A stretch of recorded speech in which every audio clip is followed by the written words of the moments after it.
Welcome to Bloomberg This Weekend, live from Bloomberg's World Headquarters in New York. I'm David Gura. And I'm Christina Ruffini. We're here with Lisa Mateo. It is Sunday, March 1st. We've got breaking news this morning as strikes continue and counterstrikes in Iran. Here's the very latest. Breaking news this Sunday. Iran retaliates after confirming its supreme leader is dead. President Trump has met the moment. His ambassador to the UN doubles down. Iran cannot have a nuclear weapon. What's next as the American and Israeli attacks stretch into a second day? Rallies and protests here in the United States and around the globe.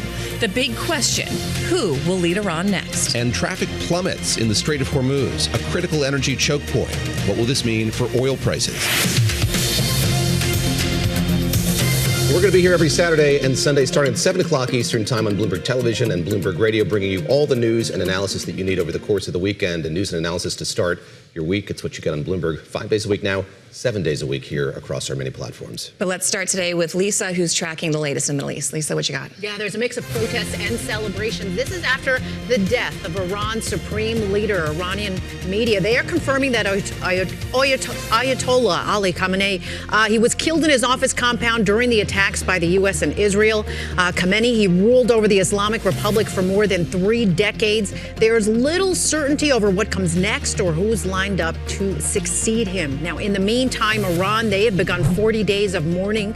Protests also erupting. At least 6 people were killed and about a dozen wounded in violent clashes with police, parliamentary forces after hundreds of protesters stormed the U.S. consulate in Pakistani port of Karachi. Yet at the same time, there was celebration in the streets of Tehran. In the U.S., there have been numerous rallies for and against military action in Iran. Protesters took to the streets from Los Angeles and Chicago to New York and Washington, D.C.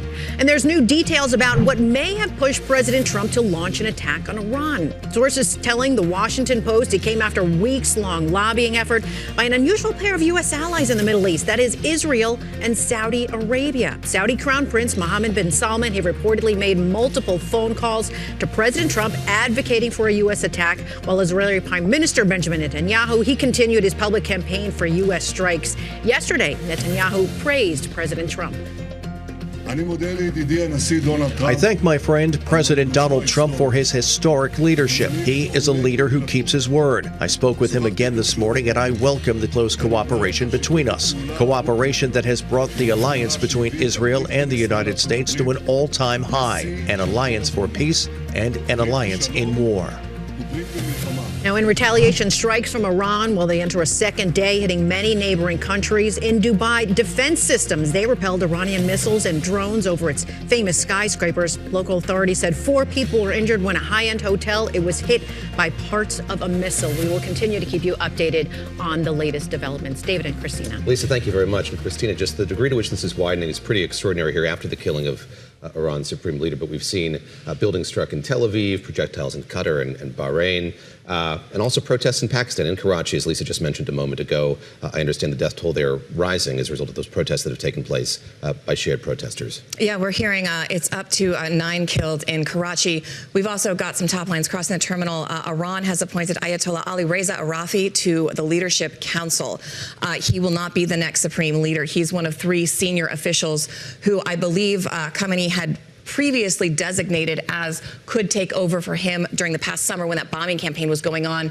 The Israelis were taking out top leaders, and he knew this could be an issue. He named 3 people. We will ask our experts later if indeed he was one of them and what we know about this individual. And certainly just highlights the level of uncertainty we have as we get to this issue of succession in Iran. Of course, the President of the United States urging Iranians to put down their weapons and to reject the government that had been in place there. That, of course, being made from Mar-a-Lago to Iran, a wide geographic distance there. And this is a fight that's being waged by air. We'll see what happens on the ground here in the hours and days ahead. All right. We want to bring in Jemana Bercetche, Nancy Youssef, and Ethan Bronner. Jemana is our Mideast anchor. And Jemana, I want to start with you because I'm wondering what we know about this new appointee and what exactly the position being elevated to the Leadership Council. What does that mean? Is this temporary, or do we know at this point? Yeah, okay, so your question is, I guess, about who is going to succeed the Ayatollah Khamenei. And actually what we're seeing now is procedure is kicking into place. I mean, you've got to think as well, they had been preparing for this, for the possibility of him being eliminated or even dying by natural death. He was 86 years old. And so what happens from here onwards is they've established this temporary leadership council that is made up of the president himself, President Pezeshkian, who is alive, according to the Iranian officials, the head of the judiciary, and then this senior cleric from the Guardian Council, the individual that you just mentioned. And their goal is just to steer the leadership through the coming months, because at the same time, what's going to happen is, according to the Constitution, an assembly of experts, this is 88-member it's a clerical body essentially comprised of 88 members. They will be getting together and will be assessing who should be the successor to Khamenei. Many different names are being thrown out there. Unclear at this point who it's going to be. Some of the names include his son, so Mujtaba Khamenei, some of his close aides, Ali Larijani, Sadiq Larijani, and then there's also the possibility of the grandson of the founder of the Islamic Republic, and his name is Ruhollah Khomeini as well. But at this point, we don't really know. We know also that the prior sort of quote-unquote reformist president, Rouhani, who was the president who actually inked the JCPOA deal with Obama back then, he was one of the names that was in the mix, but again, unlikely at this point that we're going to get any clarity. So in the interim, this temporary leadership council is going to take over. Christina, we've heard such a chorus of complaint from Congress about the fact that they weren't briefed before these strikes were launched, and there was a demand from the Iranians to have a meeting of the UN Security Council yesterday here in New York. In fact, that meeting did happen, and we heard from the U.S. representative to the UN, Mike Waltz. Let's take a listen to what he had to say about the diplomatic track that the U.S. was purportedly pursuing here before these strikes took place. American diplomacy was attempted repeatedly and in good faith. President Trump, Secretary Rubio, our special envoys, Witkoff and Kushner, were relentlessly dedicated to diplomacy. But diplomacy cannot succeed where there is no genuine willingness to cease aggression, where there is no genuine partner for peace. Again, the U.S. ambassador to the United Nations. I want to turn to Nancy Youssef, staff writer at the Atlantic magazine. On this point, Nancy, as you look at that balance and the debate over how much that balance was really held even in the run-up to all of this, what are we learning about the integrity of those conversations between the U.S. and the Iranians being mediated by the Omanis, and the degree to which perhaps they were proceeding in a way that could have forestalled what we saw happen here over the last 24, 36 hours? Well, it depends on who you ask. If you talk to the Omani foreign minister, who gave an interview to Face the Nation hours before these strikes began, he suggested that there was real progress that had happened in those talks, and the Iranians believed that there was progress, according to him. But the United States felt that the Iranians were not serious about talks and were interested really in buying time to avert the very strikes that we saw yesterday. And so these kind of talks are really complicated. They're technical. And so I think the question becomes the degree to which there was a detailed discussion of these talks and what the expectations were in terms of the outcome. Did this have to have something that went beyond the 2015 agreement? Did it have to include limitations on Iran's ballistic missile capability, as the United States had asked for and the Iranians rejected? Did it have to deal with Iran's proxies, which again the United States asked to be a part of the discussions, and the Iranians said they didn't want it to be a part of the conversations. They wanted it to focus strictly on their nuclear program. And Ethan Brunner, Bloomberg's Israel bureau chief, I want to ask you, out today, other than that 8-minute statement that the president dropped on social media in the middle of the night, the White House did not have any other comments, and so far we're being told they're not putting anybody else out for the near future. But the president did speak to Barak Ravid over at Axios. One of the things he said is, I can go long and take over the whole thing or end it in 2 or 3 days and tell the Iranians, see you again in a few years if you start rebuilding, and the inference there is your nuclear missile program. I'm wondering what the appetite for another prolonged conflict is in Israel, given the events of last year, the events following October 6th, the war with Gaza. Do you think the Israelis want a protracted campaign, or do you think they would like to finish this faster than that? Look, I think nobody has an appetite for an expanded campaign if you can avoid it. So I think it would be fair to say that if they could, sort of eliminate this regime, and the new people coming into power would do what the U.S. and Israel wants it to do, people here would be thrilled. That said, I think there is a gap between the U.S.'s view of Iran and Israel's. For Israel, Israel is considered a somewhat existential battle. The United States, it's, I think, fair to say, a war of choice that occurred. So how long President Trump and his administration will want to keep going, I think will likely to be shorter than what Israel is willing to do. Of course, the Israelis are suffering in a way that Americans are not. I mean, everyone who lives here, including me, has almost every hour been forced to go into a bomb shelter of some kind, sleep in bomb shelters. You see bleary-eyed kids with their blankets. You're in your secure room now, right, Ethan? Isn't that your secure? I am in my secure. Absolutely right. Yeah, it's got a metal door. It's got a metal shutter for the window, and the room is also built with something between 18 and 30 inches of reinforced concrete, and has a kind of an aeration system. So yes, it's designed for this. But I mean, many people in Israel don't have one in their own apartment, and they're forced into public shelters. So it's not fun at all. But I think, on the other hand, people in Israel have been talking for so long about the need to eliminate the Iranian regime, because Iran does say death to Israel. It does fund and arm militias around the region. It really is an enemy in a genuine sense that people, I think, have a tolerance which is going to go on for a while. We'll see for how long. It's been a very rough day, by the way. A lot of attacks here. A lot of attacks there, a lot of attacks across the region. And I want to go to Jumana on that point, because we've seen an attack on the Dubai airport, I believe. This is, of course, a major area of transit for a lot of international flights. And not a place that usually takes fire in these incidents. Absolutely. So, Jumana, I wonder if you could just speak to the way that this has widened and the degree to which folks are on alert, well beyond Israel and Iran. Look, I think it's difficult to overstate how unprecedented this is and how shocking it is for specifically the UAE. This is a part of the region that has prided itself on its stability, on political stability, on economic stability.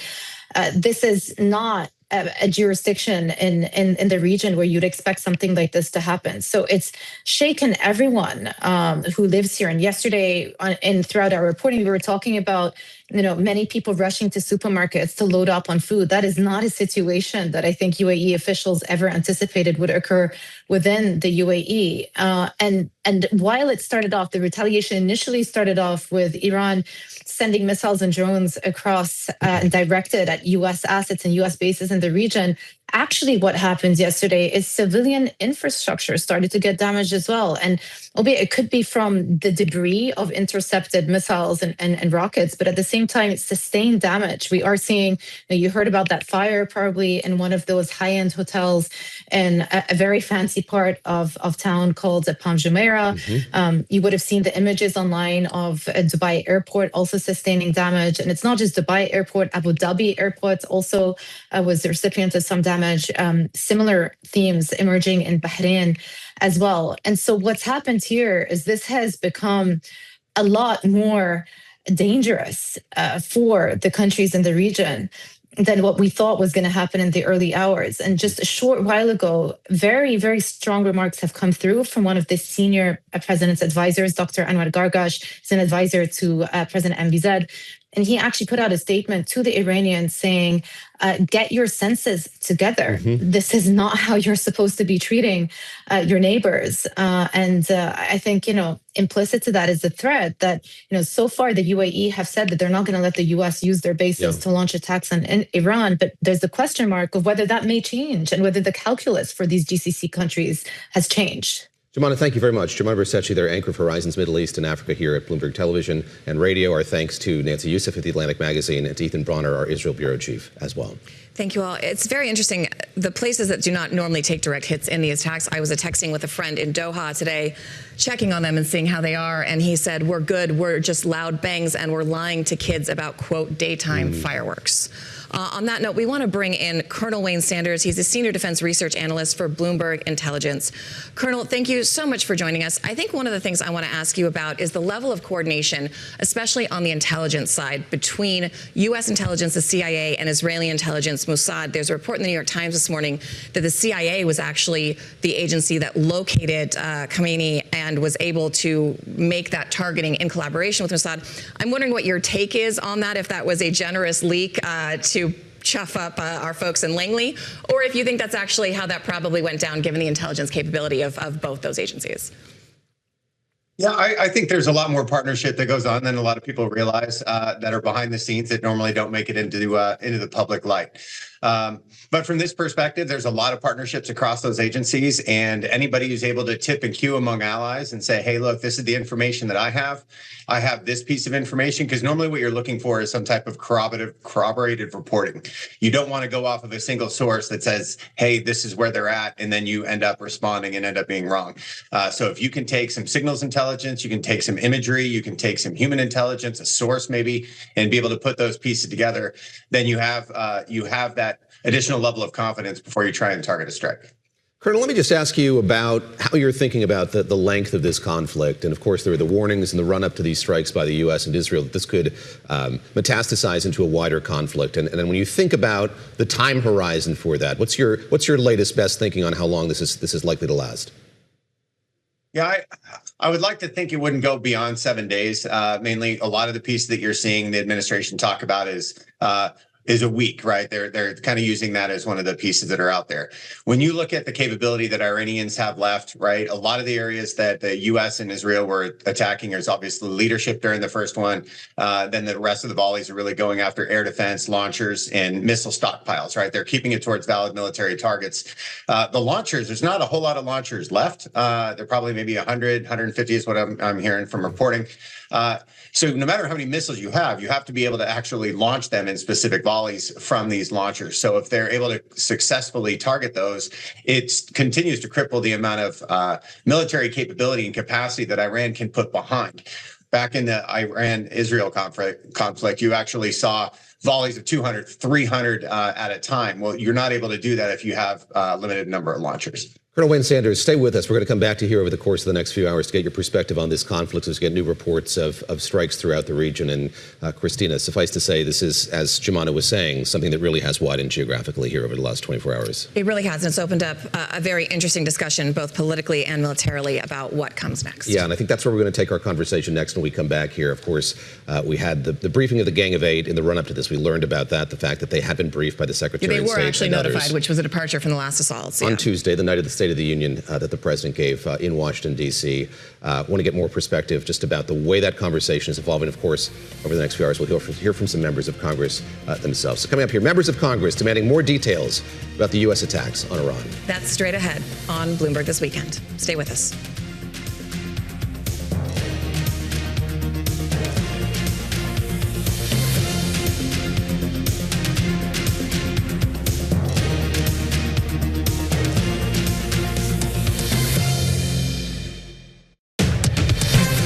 Thank you for joining us live on Bloomberg This Weekend. I'm Lisa Mateo. Let's get you up to date with some of the stories you need to know. Right now, it is the latest. Iran has confirmed that its supreme leader was killed in U.S.-Israeli airstrikes. Now, the government will now observe 40 days of national mourning for the 86-year-old ruler who was killed in his office compound. Ayatollah Ali Khamenei, his death raises the question of who's going to be the rule of Iran the next.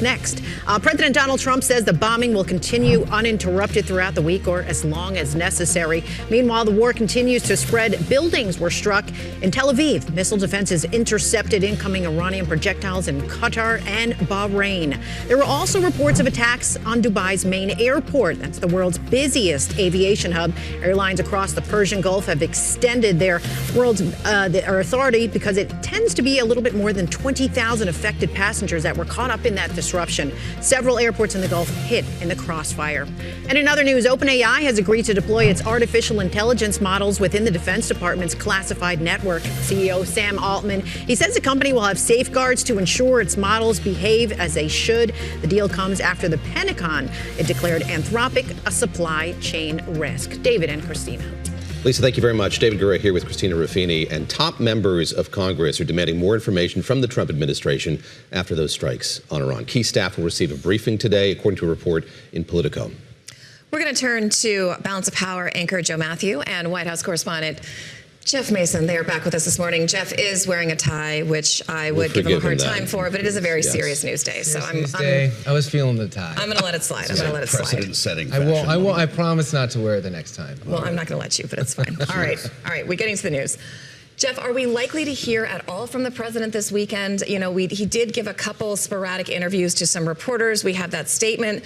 Is he just going to sit back, we think, and let this play out and then comment on the back end of it? What are you hearing from your sources at the White House? Good question. So he's still in Florida at his Mar-a-Lago estate. He's scheduled to go back to the White House tonight. Often when he flies back somewhere, he'll come and do a gaggle with reporters. Or talk on the tarmac. Or talk on the tarmac. So it wouldn't be unusual for him to visit tonight before he goes back. But who knows? I think yesterday the strategy from the White House and from the president directly, except for the couple short interviews that he did by phone, was let that video speak for itself. Yeah. And he kind of got his whole message out in that.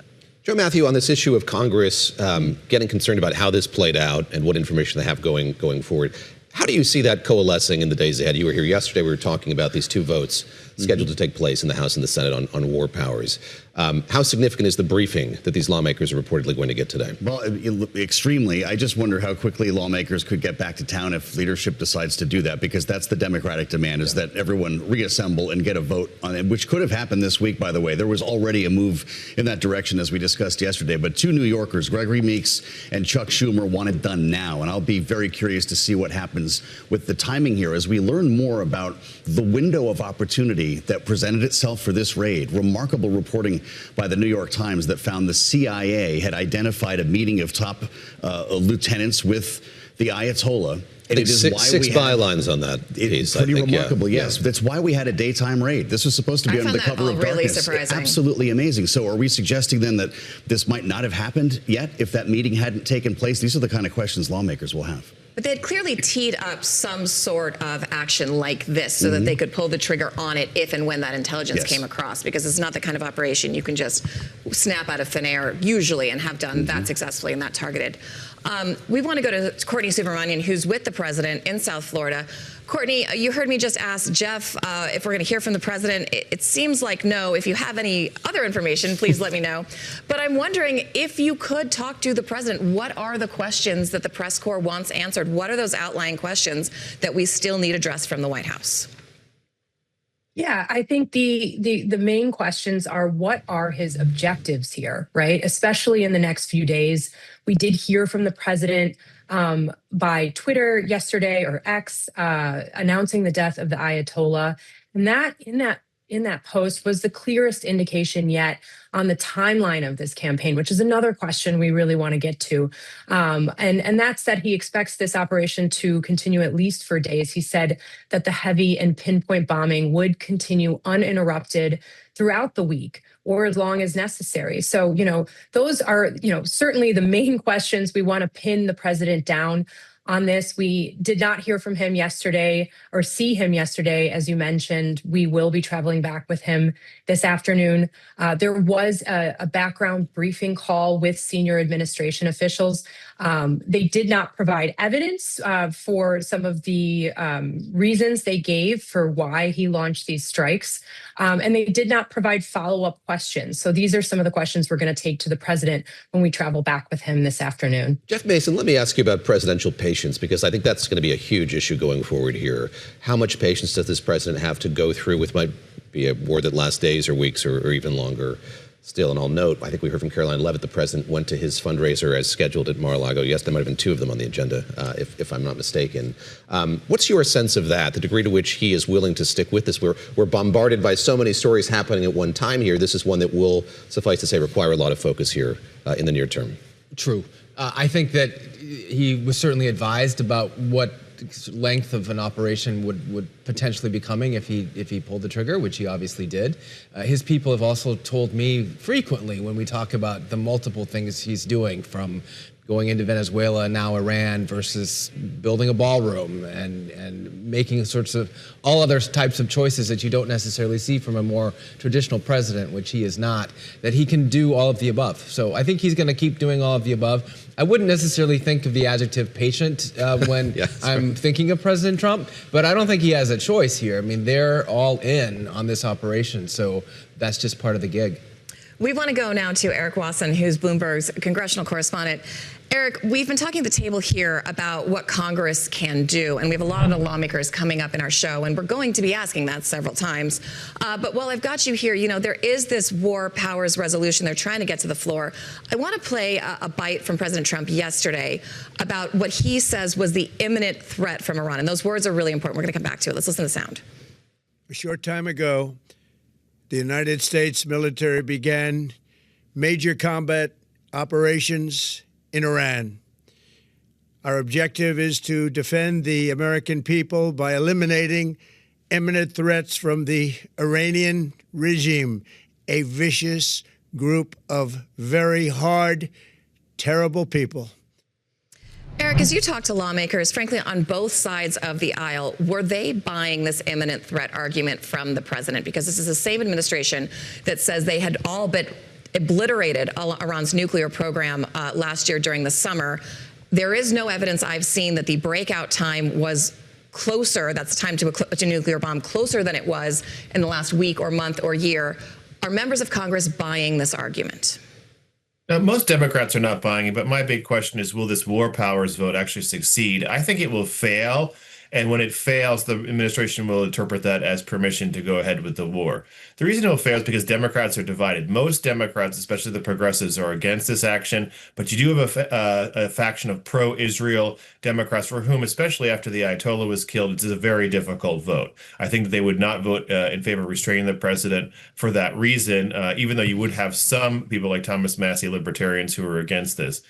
So when that vote fails, and I think the administration would go forward. But what I'm sensing from the administration is that they want this very much to be like what Venezuela was, where you decapitate the regime, get rid of Maduro, but then work with the existing regime, perhaps to find a more accommodative position, giving up nuclear weapons, doing economic deals with the United States. I think that's what the president wants. He doesn't want a long, drawn-out regime change. You see that they're not really supporting the son of the former Shah or trying to install somebody. They don't want to see another Iraq.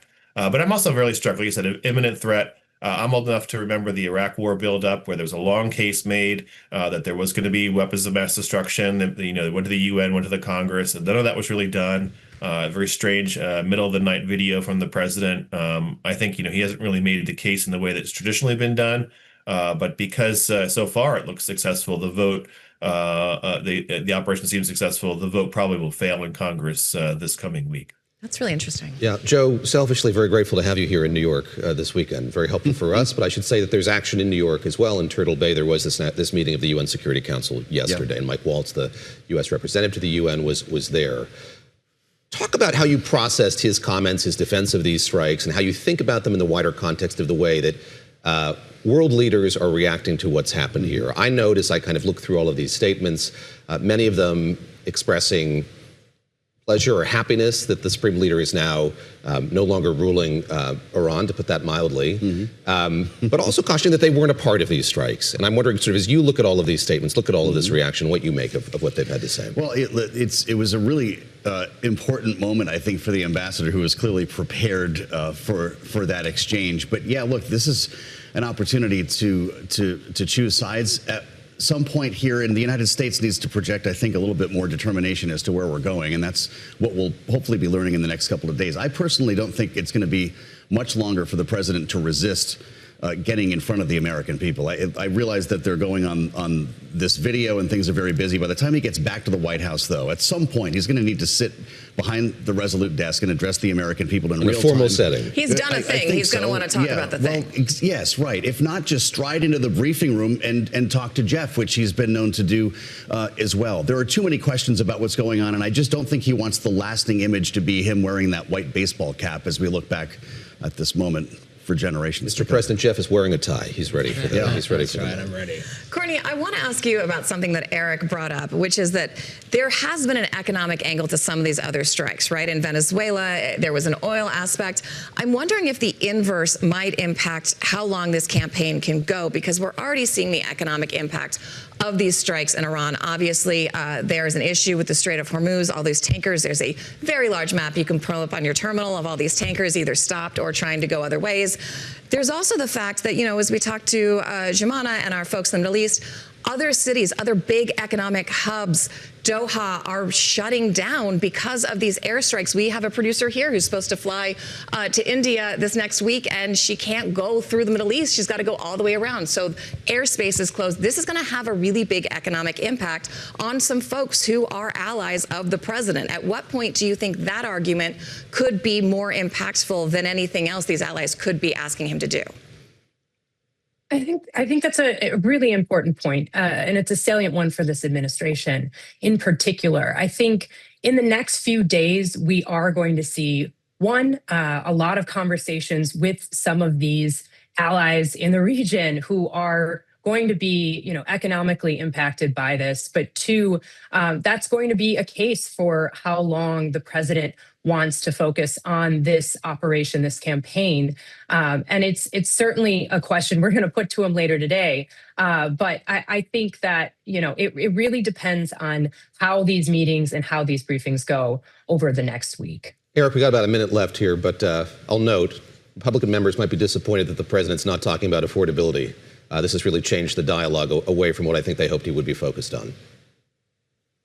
Sure. I mean, they really want to discuss that, but it's actually a weak point for the Republican Party, and the Democrats were, this was at their retreat. They're going to go all in on this affordability message. So in some ways, this is a bit of a wag the dog, or at least Democrats are alleging that to distract from the affordability issue. The president's State of the Union really didn't lay out any real plan to tackle affordability, and he's doubling down on the tariffs, which, as most economists will note, is really making prices go up. Eric Wasson, thank you very much. Courtney Supermanian, our thanks to you. Jeff Mason, Joe Matthew here on set with us in New York. Be sure to watch Joe and Kayleigh Lyons on a special edition of Balance of Power tonight, 5 p.m. Eastern Time on Bloomberg Television and Bloomberg.com.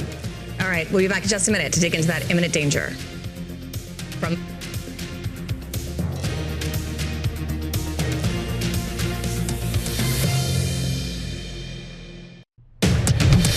Thank you for joining us live on Bloomberg this weekend. I'm Lisa Mateo. Let's get you up to date with some of the top stories. And yes, the Mideast continues.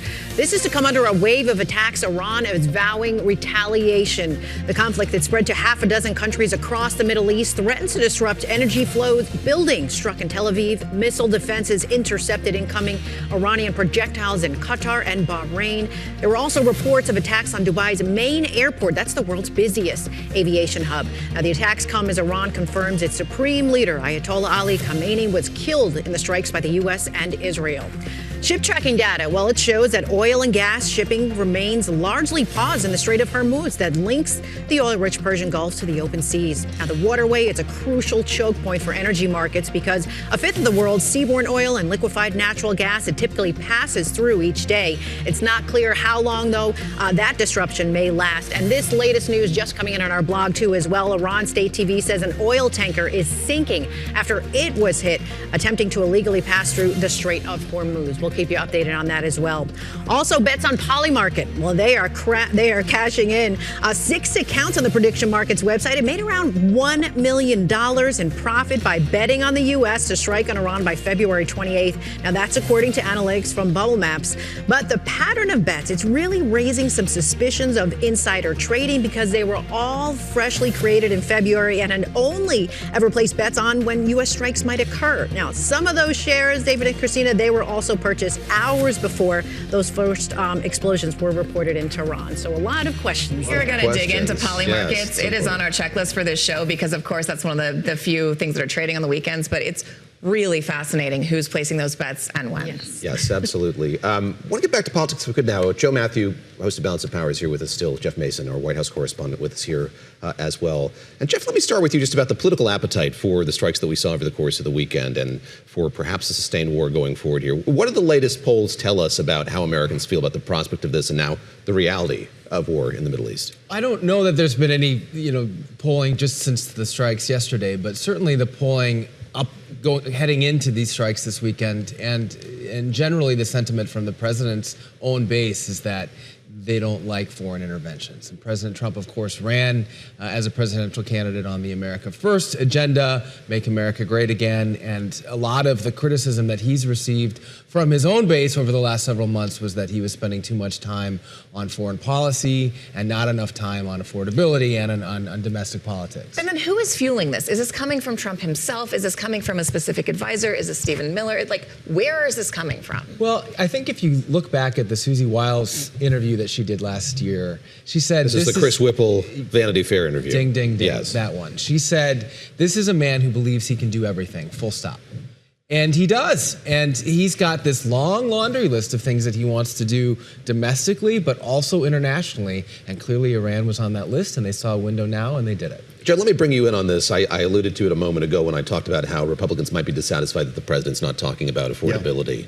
Yeah. As you watch him and listen to him, do you see a president who's being pulled toward that? Has he given up on it entirely? Remember the very memorable line from the president recently that they've won the affordability issue. He won affordability. Yeah. Correct. And he said that that's why it hasn't been brought up by Democrats for 2 weeks, which I'm sure is not what Susie Wiles wanted to hear in that moment. But, consider what we heard on the campaign trail. This was about, they told us that it wasn't about the rhetoric. Don't listen to some of the whims of Donald Trump. Remember, this is about no new wars. That's not something that anybody could say other than Donald Trump. Now we have a bumper sticker that says war of choice, which is going to be a problem for maybe not Donald Trump, but for Republicans on the campaign trail this season. And once we start getting through primaries, they start on Tuesday in Texas and North Carolina, which is also why I think Republicans would prefer to not be talking about this right now. You're going to start seeing Republican candidates say a lot more about this idea of no new wars in terms of MAGA. All right, you two, stick with us for just a sec because we want to bring in Corey Hinderstein. She's the Vice President for Studies at the Carnegie Endowment for International Peace, but she's also served as the Acting Deputy Administrator for the National Nuclear Security Administration and, frankly, is one of the smartest nuclear people I know who can explain it in words that even I can understand. Corey, thank you so much for getting up early with us. One of the things we've been talking about is this claim from the White House that there was an imminent threat, and that's why they needed to take action now. But that is competing with the claim from the White House last summer that they had all but obliterated Iran's nuclear program. When I talked to you after those strikes, you said it wasn't really clear if that was true or not. Give us your assessment of where Iran's nuclear program was following those strikes, was following this last round of strikes, and if it really had a closer breakout time to a nuclear weapon yesterday than it did when we were talking last summer. I think what we know since last summer is that the fundamentals of Iran's nuclear program was significantly set back. Now, when you think about nuclear programs and how, any country, if they chose to go towards a nuclear weapon, they have to put a few pieces in place. They need that fissile material, the highly enriched uranium or the plutonium. They need a package to put around it that's primarily high explosives in a specific configuration. What was really interesting about last summer is that what we heard from the Israelis in particular, and then the US, is that they had been looking at progress Iran was making on both of those sides, right? And we tend to focus on the fissile material, on the heart of the weapon. What we also know after last summer is that, and this was confirmed by a report of the International Atomic Energy Agency that was released or leaked just on Friday, is that we kind of don't know where their fissile material was. But we know that the fundamentals kind of infrastructure they would need to put those two pieces together was significantly degraded, if not destroyed for the near term. Now, none of that means that it couldn't have been rebuilt. But I think that imminent threat is pretty much a stretch after last summer. Corey, I want to ask you about the prospect of there being secret facilities, one that we don't know or aren't widely known. And I think of Natanz and Fordo. These are facilities that were constructed kind of clandestinely. They weren't widely known to have been built beforehand. Give us your latest thinking on that, just sort of the geography of the Iranian nuclear program. What do we know and what don't we know? What are the still unanswered questions about how vast it might be? Absolutely. The Iranians have been really good in the past at starting to construct facilities in secret.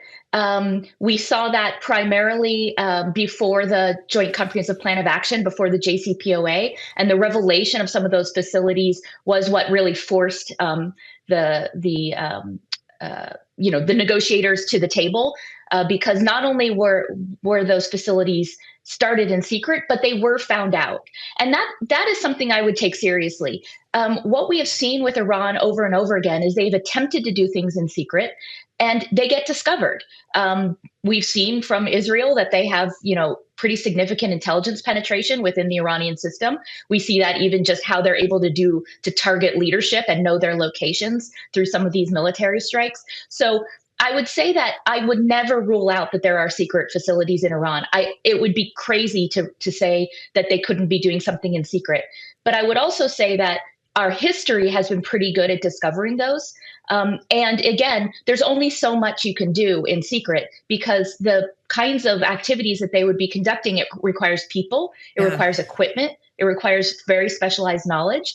And you need to kind of be tracking all of those pieces in order to make sure that you know what's going on. Corey, we've got just over a minute left. Before I let you go, I want to ask you about the president. He came out in this statement. One of the things he said is we will never allow Iran to have a nuclear weapon. One of the things we heard from the Omani foreign minister just before this strike is that Iran had agreed in negotiations to stop that pursuit, to give up its pursuit of a nuclear weapon. My question is, did we believe Iran was really doing that? And would we have been able to trust that they were actually going to do that?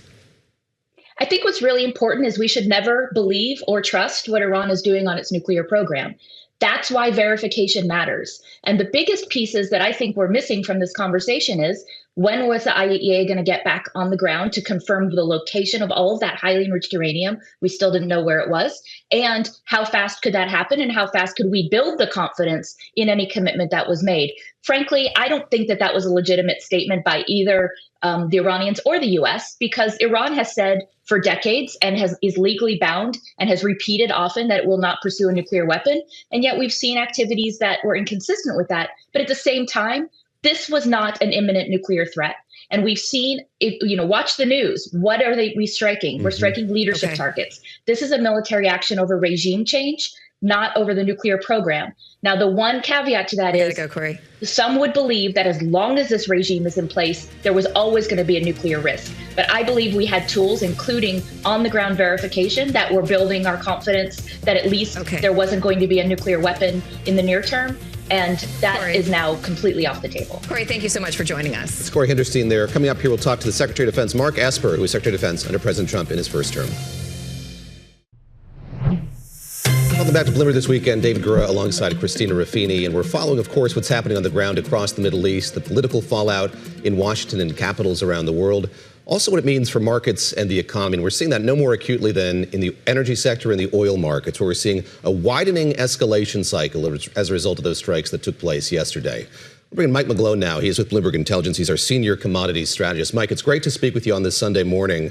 And I'm curious, when you look at the oil market in particular, oil not something that trades over the course of the weekend, what are you thinking going into that trade? How big of an impact is this likely to have? David, I think the key risk is we've had some significant buy the rumor. We might get some sell the fact now. Crude oil was already up 20% on the year. Brent running near very good resistance, around $72 a barrel. And the key question is, will there be a sustained reduction in supply? Remember, Iran only produces exports maybe 1 to 2 million barrels a day. The U.S. net exports are running 4 million barrels a day. So I think this is a classic example. Unless there's some major disruptions, I'm pretty sure the U.S. military will probably render Iran probably defenseless rather rapidly. We might get that classic pump into the risks and dump afterwards. So I'm fully expecting come Monday, crude oil will probably be lower. Mike, I'm going to guess that you've been paying attention to what's been going on in Vienna with OPEC Plus and what we've heard from some delegates. I think two of them that we've cited in our reporting, that there is interest among OPEC Plus nations to boost production more significantly as a result of this. For the layman, what would that mean if OPEC Plus were to do that? We knew they were going to increase production slightly. This would be a much larger increase if this comes to pass. I think the key word, David, should be mentioned is coordination. It seems to be pretty well coordinated. Mr. Trump has been quite friendly with Saudis and Middle Eastern countries for quite a while. He does have an election coming up. He has a motivated interest for a lower energy, and I think he's going to get it. So you're seeing part of that whole magic in addition to what happened in Venezuela. There's pretty good indications that the leader of the world's largest energy crude oil, natural gas producer and net exporter who wants lower prices will probably get in by the time we get to the midterms. Once we get through this discombobulation period. Mm-hmm. Mike, I want to ask you about something I was not even thinking would have a direct reaction after these events, and that's cryptocurrency. Crypto went up as much as 2.2% to little over 68,000 per token after Iran confirmed the death of Ayatollah Ali Khamenei. Why? And why are we seeing that movement? And where do we expect that to go? Is crypto usually this reactive to world events, or does it depend on the event? Well, you're talking mainly Bitcoin is a risk-on asset. You mentioned right when the strikes hit, initially dropped to 63,000, and it's pumped up to 68,000. I think the key word, as you mentioned, with the death of the leader in Iran, is relief on a global basis. Relief. Okay. Yes, regime change is difficult, but just taking him out, like President Trump did with Maduro, is a significant step. And it's just been almost 50 years that Iran has been considered a bit of an antagonist and a pariah in the global scale. But Bitcoin is a good example of that relief, although Bitcoin's in a bear market. The stock market's much different, but I think it shows you that relief kind of kicking in. People are glad that the risks of the initial invasion are over, and Bitcoin is a good leading indicator. But one thing also, it's one of the most liquid markets that trades on weekends, so it's really the go-to. We've talked about oil, talked about Bitcoin. Let me ask you about natural gas, because that's certainly an issue at play here as well as we look at the Strait of Hormuz and look at how ship traffic has really come to a standstill as a result of this happening. When it comes to LNG, what should we be paying attention to here? This is also an important part of the commodity story in light of these strikes. Good to go right there. My colleague Will Hares reminds me constantly that 20% of the world's LNG ships through the Strait. But let's remember the facts. The Strait has never been completely closed off and sealed, and we have to be careful with the bravado and the risks from Iran versus the facts. If the new U.S. Navy did not cover this risk initially before the invasion, they'd be shame on them. And I think it's very unlikely. Now it's shut off a little bit now for safety, but I think the U.S. Navy has this pretty well covered. Remember, one key thing about what happened here is we've had a precedent. In 1988, Operation Praying Mantis, the U.S. Navy wiped out the entire Iranian Navy in a couple hours. So I'm not so much worried about that, but I think it's more the fear right now that'll be overcome within the next few days of this beginning of the hostilities. It is a weekend, and for those of us who are less familiar with the commodities markets, I do want to ask you about Pax Gold. This is a digital token that represents about an ounce of bullion. Can you explain to us why this is important, what we're seeing there on Iran war hedges, and if you think that's going to represent where the commodities markets are going as we turn into the week? Pax Gold and also Tether Gold are digital tokens that track the metal, and they're ideal for showing where things are trading. You can arb between them, but it's also an example of what's happening in that space. It's all going digital, tracking real assets. But I think I'm glad you went to gold, because if you look at an asset that's really the most priced for geopolitical issues, it's gold. It was up 20% on the year. It's the most stretched versus its 60-month moving average in maybe 50 years. It's almost the most expensive ever versus crude oil. So I think if we get through this period with a little bit of détente and relief, realizing that China and Russia have lost Iran and Venezuela and Syria and maybe Cuba next, I think that gold geopolitical premium has a lot of risk of heading back lower as we head deeper into trading this coming week. Mike McGlone. Excellent throwback word. We love a détente. Mike McGlone, Senior Commodities Strategist at Bloomberg Intelligence. Great to talk to you always, especially here on our debut weekend as we get through it. He called, Christina, this discombobulation period. And again, it'll be just so fascinating to see as markets open up here going into Monday, the way that they react to this and what that digestive process is going to be like as investors piece together, yes, what's happened over the weekend, but what the import of that might be going forward here. So it'll be fascinating in the commodity space, it can be fascinating in equities and currencies as well. We had Tom Keene here yesterday saying, look at the Swissy, look at the Swiss franc tomorrow, those classic havens. We'll see what happens. And we're going to have a lot of lawmakers coming up in our next few hours. Stick with us. A lot of people want to come talk about this today. It's pretty much all the world is talking about, and we'll have a lot more in our next hour. So stay with us. We'll be back in just a second.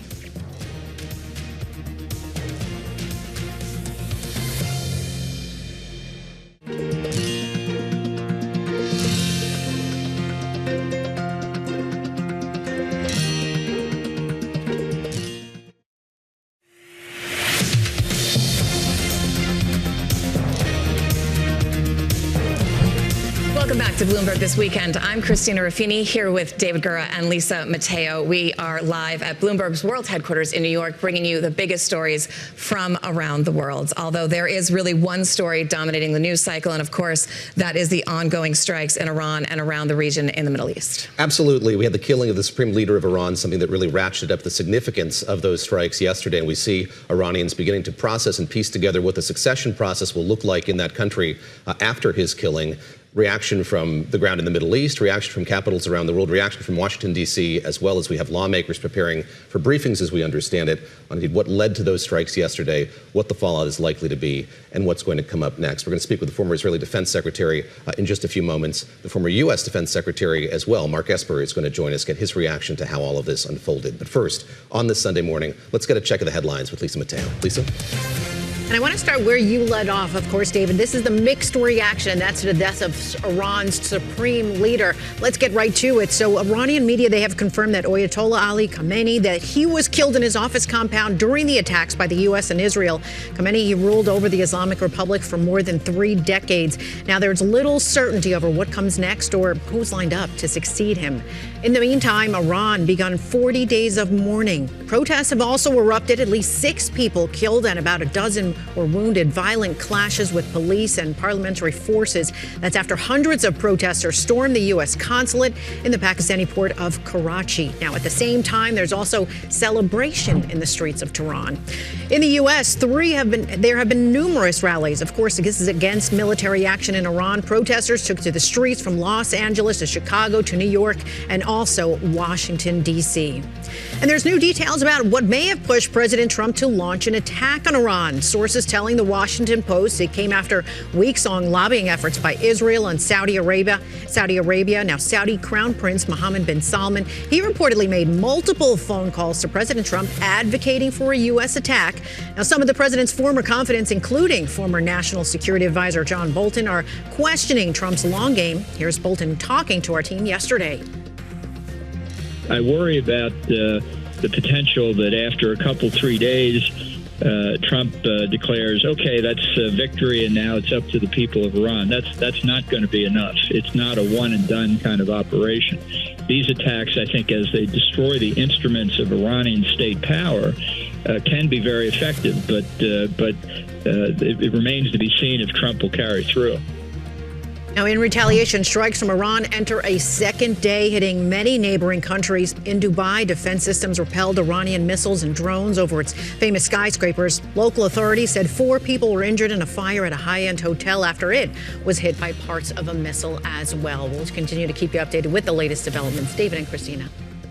Lisa, thank you very much. That's Lisa Mateo there with the headlines, bringing them to us over the course of this whole morning. Let's get an update on the ground now from Bercetche. She, of course, the anchor of Horizons Middle East and Africa, joining us from Dubai, where she is based. Jemana, great to have you with us once again. And I just want to get a sense from you of how this has widened. We talked a bit about this in the last hour. There were those calls by the Supreme Leader, who's now been killed, about the prospects of there being a wider war. And indeed, it seems like that is what's coming to pass here in the hours that have followed those initial strikes.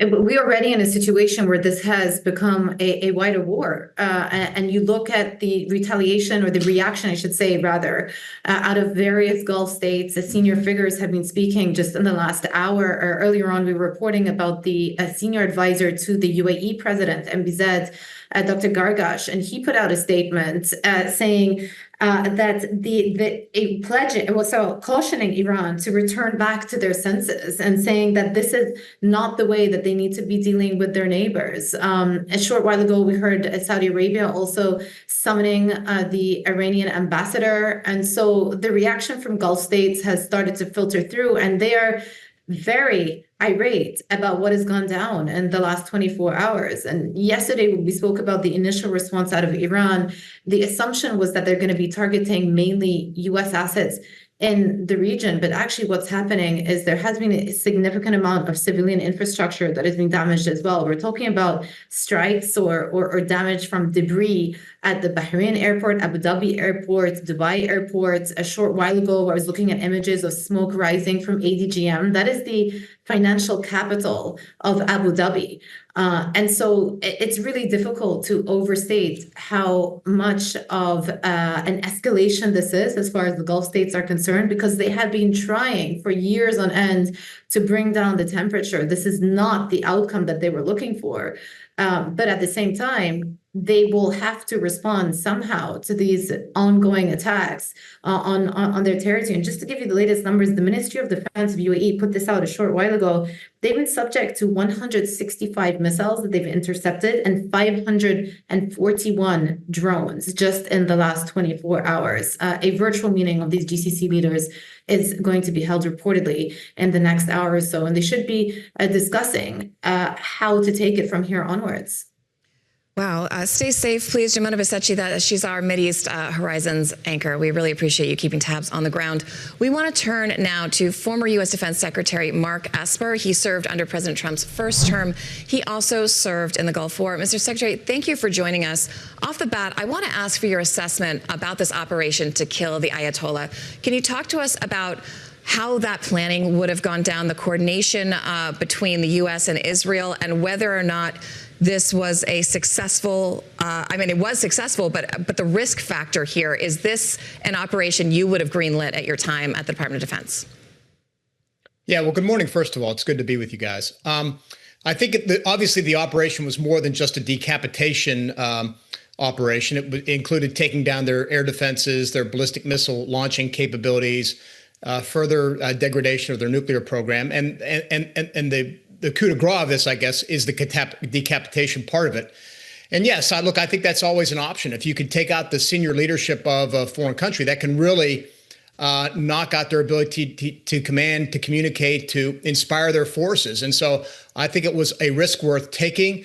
The fact that not only taken out was Khamenei, but also the defense minister, the head of the IRGC, and Israel saying several dozen other senior commanders, really could leave the state of Iran, again, very destabilized, no clear chain of command, and chaotic actions. And we may be seeing some of that right now, that they don't yet know how to respond, which is why they are lashing out at several Arab countries through the use of drones, through the use of ballistic missiles. Secretary Esper, let me ask you for your perspective on the timeline for what happens next here. And I imagine when you were in the Pentagon, there were scenario planning meetings in which you would have thought through what might happen if this were to come to pass, if the supreme leader were to die or be killed, and the nation were to be thrust in this kind of uncertainty.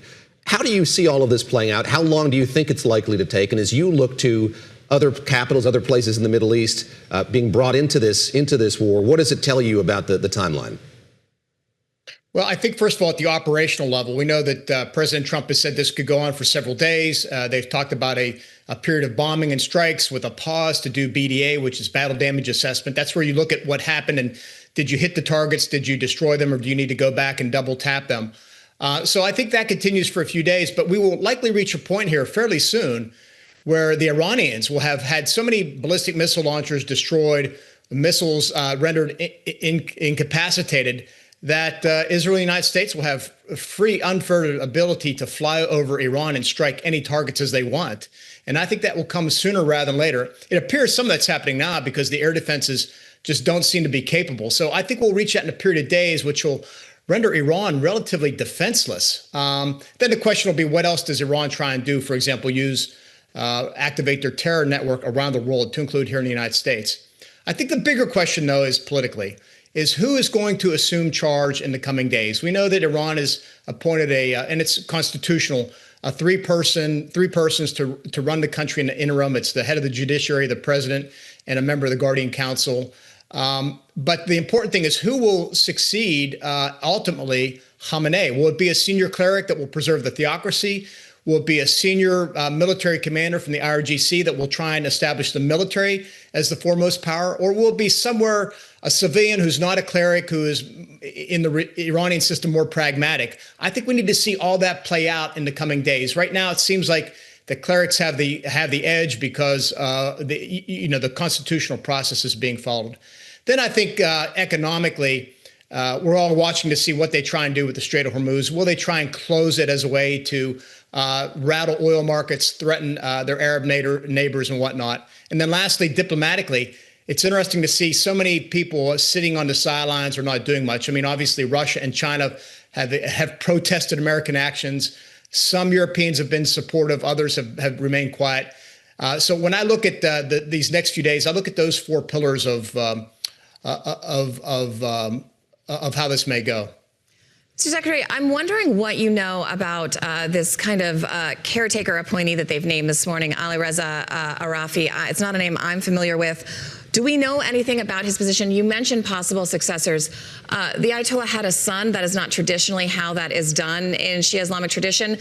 But it's unprecedented times. Could that be a possibility as well? And is there, I mean, you mentioned they're following the Constitution. Is that really a succession plan that you think is durable given all the other factors, or are you afraid that we could end up with a power vacuum in Tehran? Yeah, very good question. So let's a little bit of history first. Of course, we know that Khamenei had identified a successor a couple years ago, and it was President Raisi, who was killed in early 2024 in a helicopter crash, obviously unexpectedly. And he never publicly named a successor after that, although he supposedly privately listed 3 people that would be considered successors. People had often spoken within the country about his son, but Khamenei did not want any type of hereditary leadership to resume. It would sound too much like the previous monarchy to the Iranian people. And of course, there's the grandson of the original, the first Ayatollah Khamenei, who is in the running as well. But we really don't know who these players are. And again, it would depend on who is exercising more power. The clerics have charge under the constitutional system. This will eventually go to the 88-member Assembly of Experts, all of whom are clerics and all of whom must follow or should follow the Constitution, which says that it must be a cleric who succeeds Khamenei. But again, I think it depends on how these different power centers play out and interact over the coming days. We've also heard the name of former President Rouhani, who's the leader who negotiated the JCPOA with the Obama administration. That was very surprising to me. David, did you have Yeah, I think I put him more in that third category of not necessarily strongly associated with the IRGC or the clerics, but somebody who is a politician who is maybe more pragmatic. Maybe he's a cleric, but not a senior cleric. So again, that's one of the nodes that we got to watch in terms of the power struggle internally. We talk about Iranians following their constitution. I think there's a roiling debate here in the U.S. about did the president follow the Constitution or follow his obligations to tell Congress what he was doing and indeed go to Congress for permission before doing this? And I'm curious how you think about that. We've seen that the Gang of Eight was briefed, I believe, by the Secretary of State, not the Secretary of Defense, on the night of the State of the Union. There are reports now there's going to be a wider briefing for lawmakers today on Capitol Hill.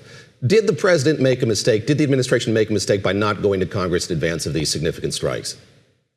No, I don't think so in this case. I mean, look, we all know the Iranian profile case very well.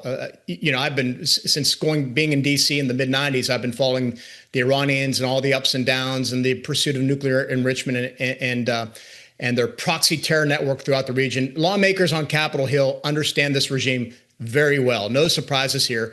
We do know that Marco Rubio was up testifying before Congress last week or the week before. Most likely he was asked about the regime. He did go to the Gang of Eight, which was a smart thing to do. During my time when we killed Soleimani, we did the same thing. I did the same thing, speaking to the Gang of Eight, but also the Armed Services Committee. So they're going through the right motions. I would want to obviously see more from the president and his cabinet coming out and speaking directly to the American people. I think that would help explain where this is going, the whys, the whats and hows and whens. And then obviously there will be congressional hearings. I went through the same thing after the Soleimani strikes, where the cabinet can get into more detailed classified discussions with the Congress concerning what they saw, what they believe to be the emerging threats, maybe the Iranian pursuit of their nuclear program. All these things will play out over time. But I think right now they're in good stead. The president certainly has the authority under Article 2 of the Constitution. And the question will be is how long does this drag on? And I think if it drags on, that's where more questions will be asked about coming to Congress, requesting authorization, implementation of the War Powers Act, which of course is contested by the executive. But all these things will play out. It depends on how long it lasts.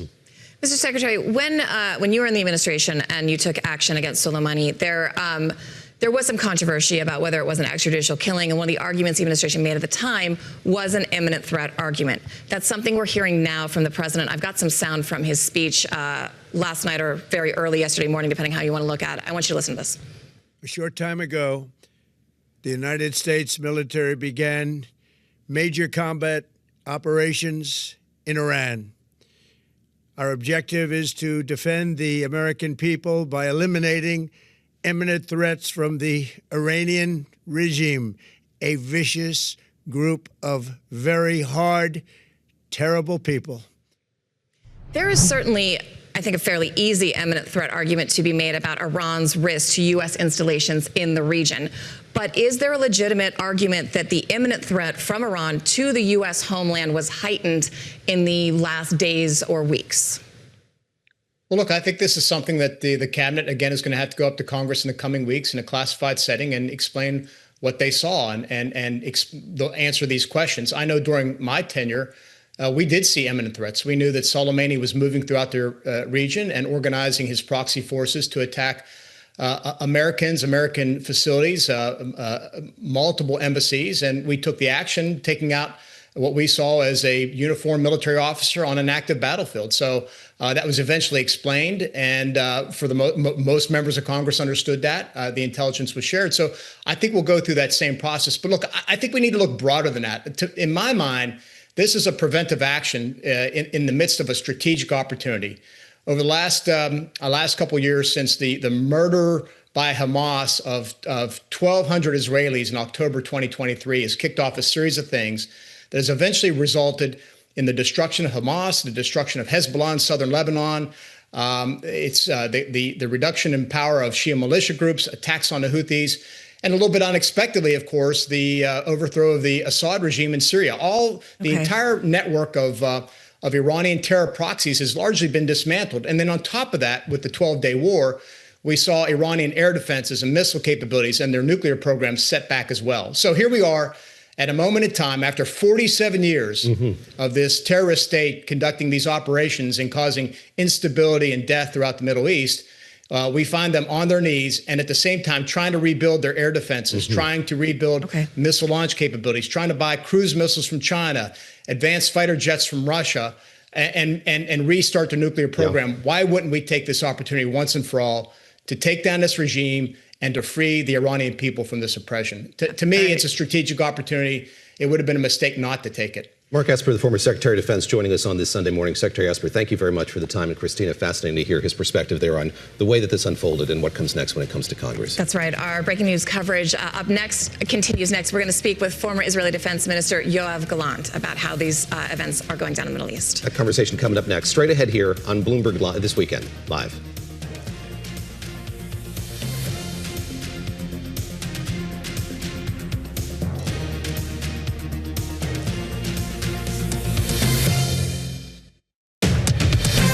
Thank you for joining us live on Bloomberg This Weekend. I'm Lisa Mateo. Let's get you up to date with some of the stories you need to know. And Iran has confirmed its supreme leader has been killed in U.S.-Israeli airstrikes. The government will now observe 40 days of national mourning for the 86-year-old ruler who was killed in his office compound.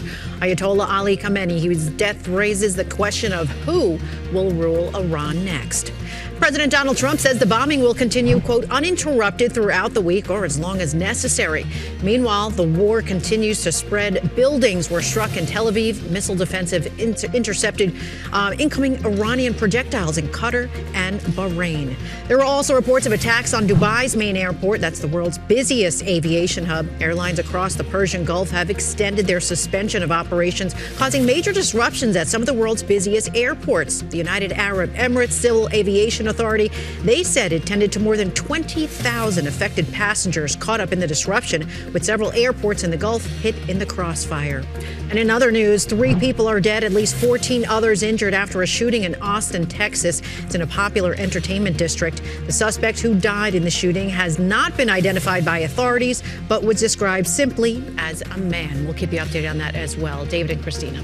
Thank you so much, Lisa. We're talking a lot about oil disruption, the Strait of Hormuz, but I think a more prescient issue for a lot of regular people is going to be the disruption to travel through that region. That's a very large hub. A lot of people flying overseas fly in and around there. Even routes going through there, they will now have to go around, adding time to a flight. We were talking earlier about one of our producers who was planning on traveling to India through the Middle East. She's rerouted her flight, but they are now adding 3 hours, she was telling me, to that timeline just to avoid the conflict, because it's dangerous, and obviously those airlines don't want to put their passengers in harm's way. A lot of airspace has been shut down here, and we've seen so many flights canceled and having a major effect here across the region. Indeed, as you point out, around the world as people plan their travel.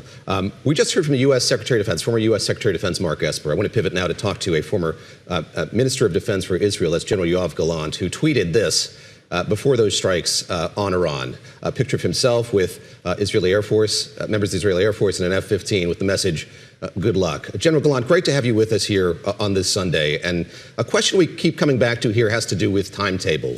What happens next? We've seen the strike, the significance of these strikes. Your sense of where we go from here from the Israeli perspective? Good morning, and thank you for having me. I would say, first of all, that this event is the most significant event that we had in the Middle East since the peace with Egypt and taking off Iran by the regime in '79. So I believe that we are shaping the future of the Middle East, America, Israel, and the American allies in the Gulf. And therefore, we have to be patient. Every extra day will be beneficial in a full year in the future, because we cannot allow the Iranian regime to control in Iran anymore. The meaning is that they cannot have nuclear weapons or even ability to enrich uranium. They cannot have any kind of weapons that threaten their neighbors, including Israel. And we were lucky to succeed in the very beginning, in the opening strike, by eliminating all the chain of command from Khamenei and the political and military leadership. So I would say that it will last a while, and we need to be patient. General, I want to ask you, we spoke with Ambassador and former NSC Director John Bolton yesterday about why now, and he was saying all the arguments he made during Trump's first administration are the same arguments we're now hearing from the president and the White House, and he was saying he wished he would have taken action when he was in office the first term. I'm wondering, you've certainly had your differences with Prime Minister Benjamin Netanyahu, but I'm wondering why, if you think he was the one ultimately to convince the president the second time around to take this action, or frankly, why the president took this action now. I think that Israel paved the way. When we started this government and I entered office, we changed all the plans, and we put the creating of a corridor to Tehran from Tel Aviv, and air dominance and later on air superiority as the major goal. We almost eliminate all the air defense in October 24. Then we launched this strike on June 25, and America was joining in the 10th day, and I thank the American administration and the president, and of course the forces, for doing that. And by seeing that this is achievable, I think the appetite came, and the president, who made bold decisions and courageous decisions, decided to go forward all the way. And I believe that the conditions were on the ground. Imagine what is it to attack Iran, at least for Israel, when you have Hezbollah threatening Israel with 100,000 missiles from the north. So we eliminate Nasrallah and all the rockets and the missiles in September 24. So these are part of the conditions that were needed in order to go to the final strike that we are carrying out right now. General, how do you see this playing out going forward? So we heard the entreaty from President Trump to the Iranian people. They should put down their weapons. They should, in fact, create a new government there in Iran. It was a message that was echoed by Prime Minister Netanyahu as well. from a purely practical perspective, what needs to happen next for that to come to pass? Again, this was a mission that was executed by airstrikes. There were not troops on the ground in Iran to facilitate that kind of transition. How do you see that proceeding apace? Well, first of all, in 2 days, the strategic situation had come to a different situation. I would say the will had come fully to the other side, and the meaning is that Iran, that was thinking that they will isolate the American forces and Israel in the Middle East, find themselves in a different situation. They are isolated with no support from China and Russia, and they are locked with the proxies. They demolished the proxies, Hezbollah, Hamas, the Houthis, the Iraqi militias. Now, we need to make sure that this regime do not have the ability to carry nuclear weapons in the future. Imagine that even one ballistic missiles that they launched to 7 different countries, right, just in the last 2 days, was carrying a nuclear weapon. So we need to make sure that they don't have the abilities. Now, the president, with his courageous decisions, made something very clear. He put the Iranian people in a different situation. He gave them the best odds, the best chances to change the ongoing behavior in the country and to basically take over. And these are the best chances in the last 47 years. Okay. So it's time to them to act. I do not recommend that any American forces or Israeli forces will put boots on the ground. I think this is the role of 90 million Iranian people. It's up to them to decide. And I know that this needs to be done by courageous people. But I've seen the Iranians, and these people are very courageous. And the great people of Iran deserve better leadership.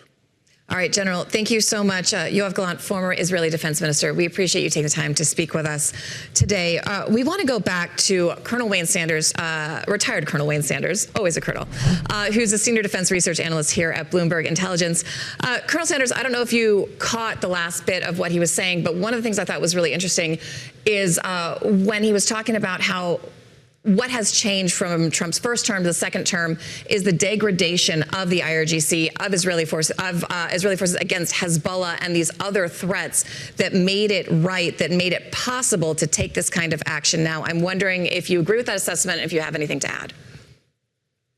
Oh, absolutely, I agree. I think it was spot on. When you look at center of gravity analysis to try and figure out how do you actually take down a regime of this size that has that amount of proxy forces? You have to be able to remove some of the support base, which they were able to do, and then you look at the leadership specific, and then you look at the military capability. So if you take it in the last 18 months and what has actually taken place, as well as now, being tipped and cued on the leadership meeting itself, and then being able to use that in conjunction with taking out air defense launchers and the remaining missile stockpiles. This is that point in time where you can actually degrade that military capability necessary so that the Iranian people can actually rise up and feel safe enough to be able to do so without the threat of violence against that military. I just want to stick with this because I thought he was so forceful on that point, Colonel, just about the fact that there shouldn't be any U.S. boots on the ground there. And I guess I'll throw a version of the question I threw to him to you, which is, how does the U.S. facilitate, in concert with Israel and others, the safety of the ability for that transition to take place? Yeah, I think the best thing that we can do is provide it from that security perspective without boots on the ground. Fully agree that, putting boots on the ground makes it look much more like an Iraq conflict as opposed to what it is here. U.S., especially in Israel, have focused specifically on valid military targets, high value targets, to be able to do that, to say, hey, it is now up to the regime to be able to do that. The Ayatollah, the IRGC commander, the armed forces chief, all gone. Over 40 senior Iranian officials reportedly killed in this time frame. And then when you try to look at some of the retaliation hasn't been that strong compared. There are a couple of issues. Obviously, the Navy Fifth Fleet headquarters in Bahrain. but most everything else had been intercepted. So that strategic message that that the president can put out, as well as Prime Minister Netanyahu, they can put out and say, "This is your time," echoing what you heard President Trump say early yesterday morning.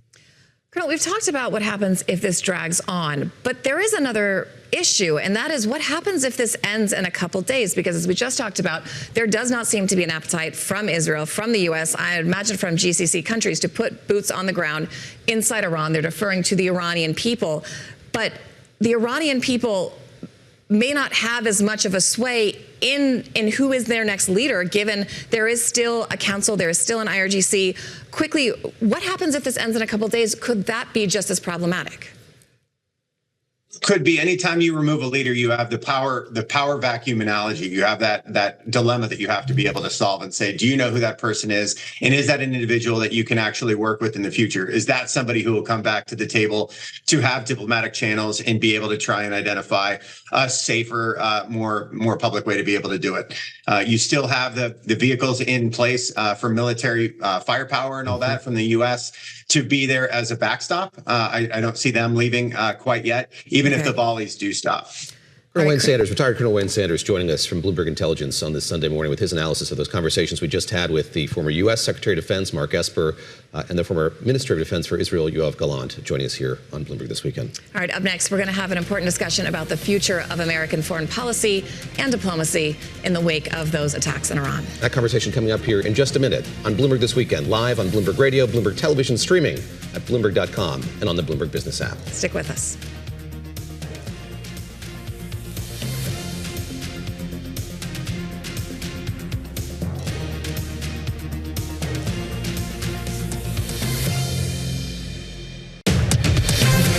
Thank you for joining us live on Bloomberg This Weekend. I'm Lisa Mateo. Let's get you up to date with some of the stories you need to know. And yes, the wave of attacks continue in the Mideast. This is as Iran vows retaliation. The conflict, it's spread to half a dozen countries across the Middle East, threatens to disrupt energy flows.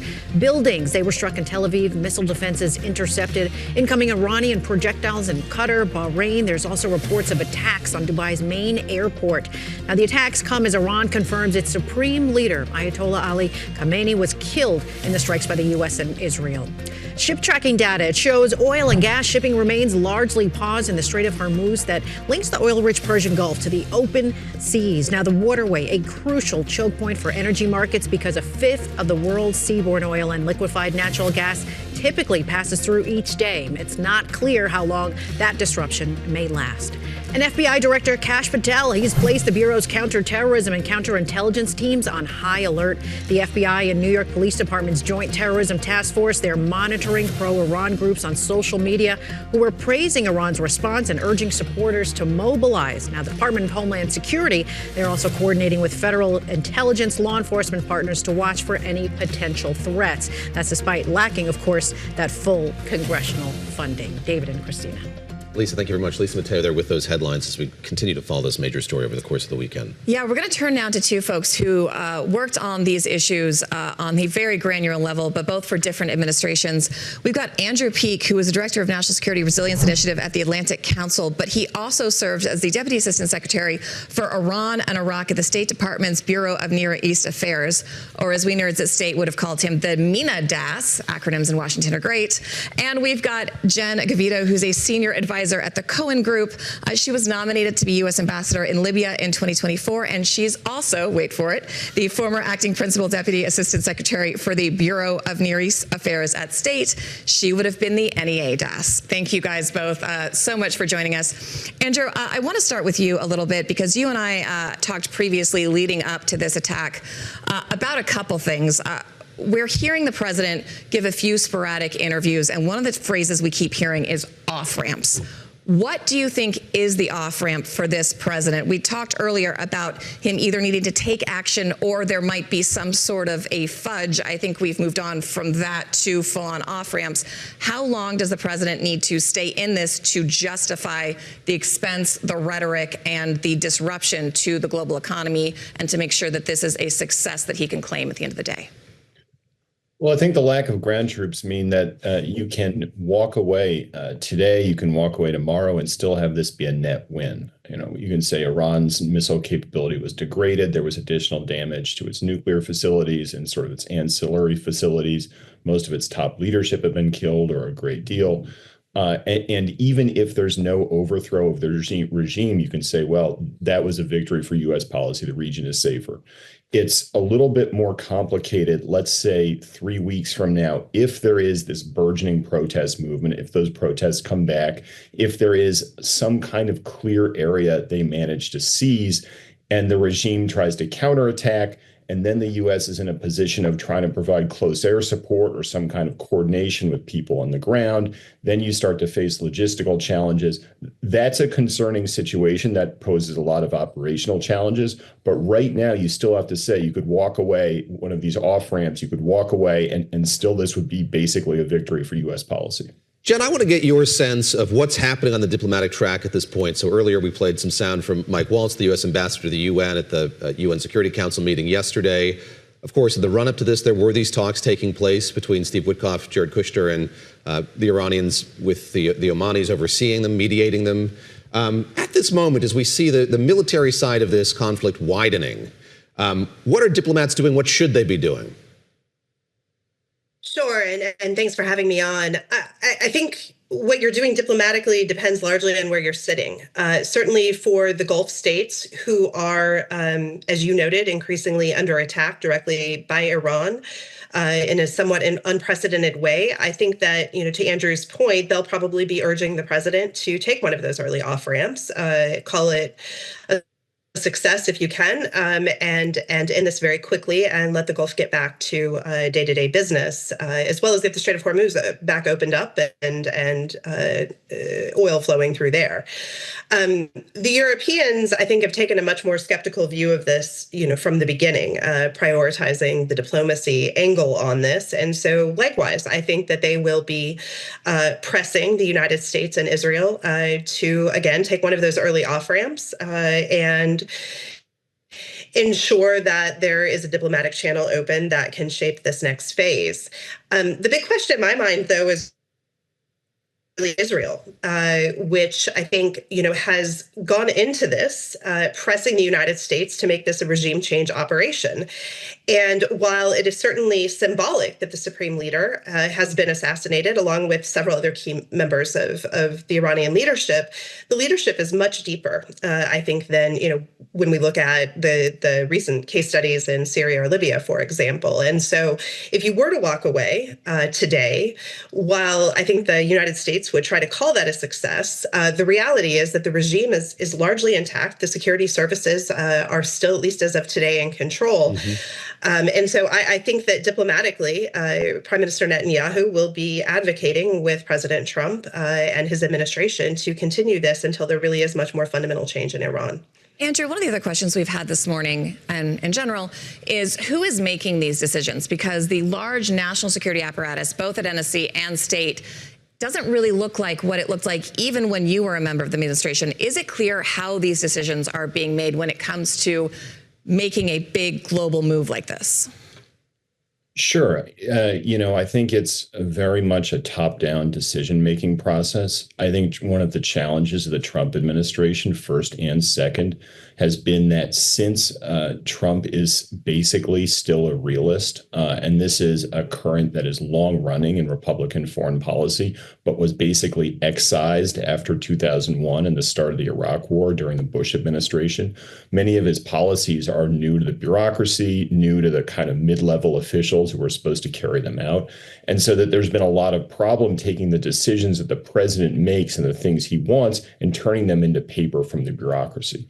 So when you look around at who's making the decisions, generally the president has a pretty good sense, especially in the Middle East, of what he wants. He's been working with these leaders a long time. He's got a good sense for when they're bluffing and when they're not. But in addition to him, you see Marco Rubio and J.D. Vance and Susie Wiles and Steve and Jared, and kind of the key players that have been with the president and gained their trust over the last year and a half. And in some cases, like Jared's, much longer than that. I hear you refer to Jared and to Steve. And Jen, I'm going to turn to you, that this is something novel about this moment, that the high-level diplomacy here is being carried out not by the DASs or more senior members of the State Department, but by these longtime friends and relatives of the President of the United States. And I wonder, as you look at all of this unfolding, do you have any doubts here that this may have come out the way that it did because professional diplomats were not involved in these conversations? Yes, I mean, as a former diplomat, I think that it is very hard to overstate the importance of the career bureaucracy and the people that have spent decades amassing expertise on things like nuclear enrichment and centrifuges and the types of details that are so central to negotiations like this. And so on one hand, you know, having people that are close to the president and able to translate what his desired policy outcomes are is very important. But as you note, the State Department, the National Security Council have largely at a senior level been dismantled, with senior diplomats, career diplomats, non-political, having been removed. And I do think that that leaves a pretty significant vacuum when it comes to the nuances of some of these very technical issues that are able to potentially get us to an off-ramp scenario. I think it's very concerning.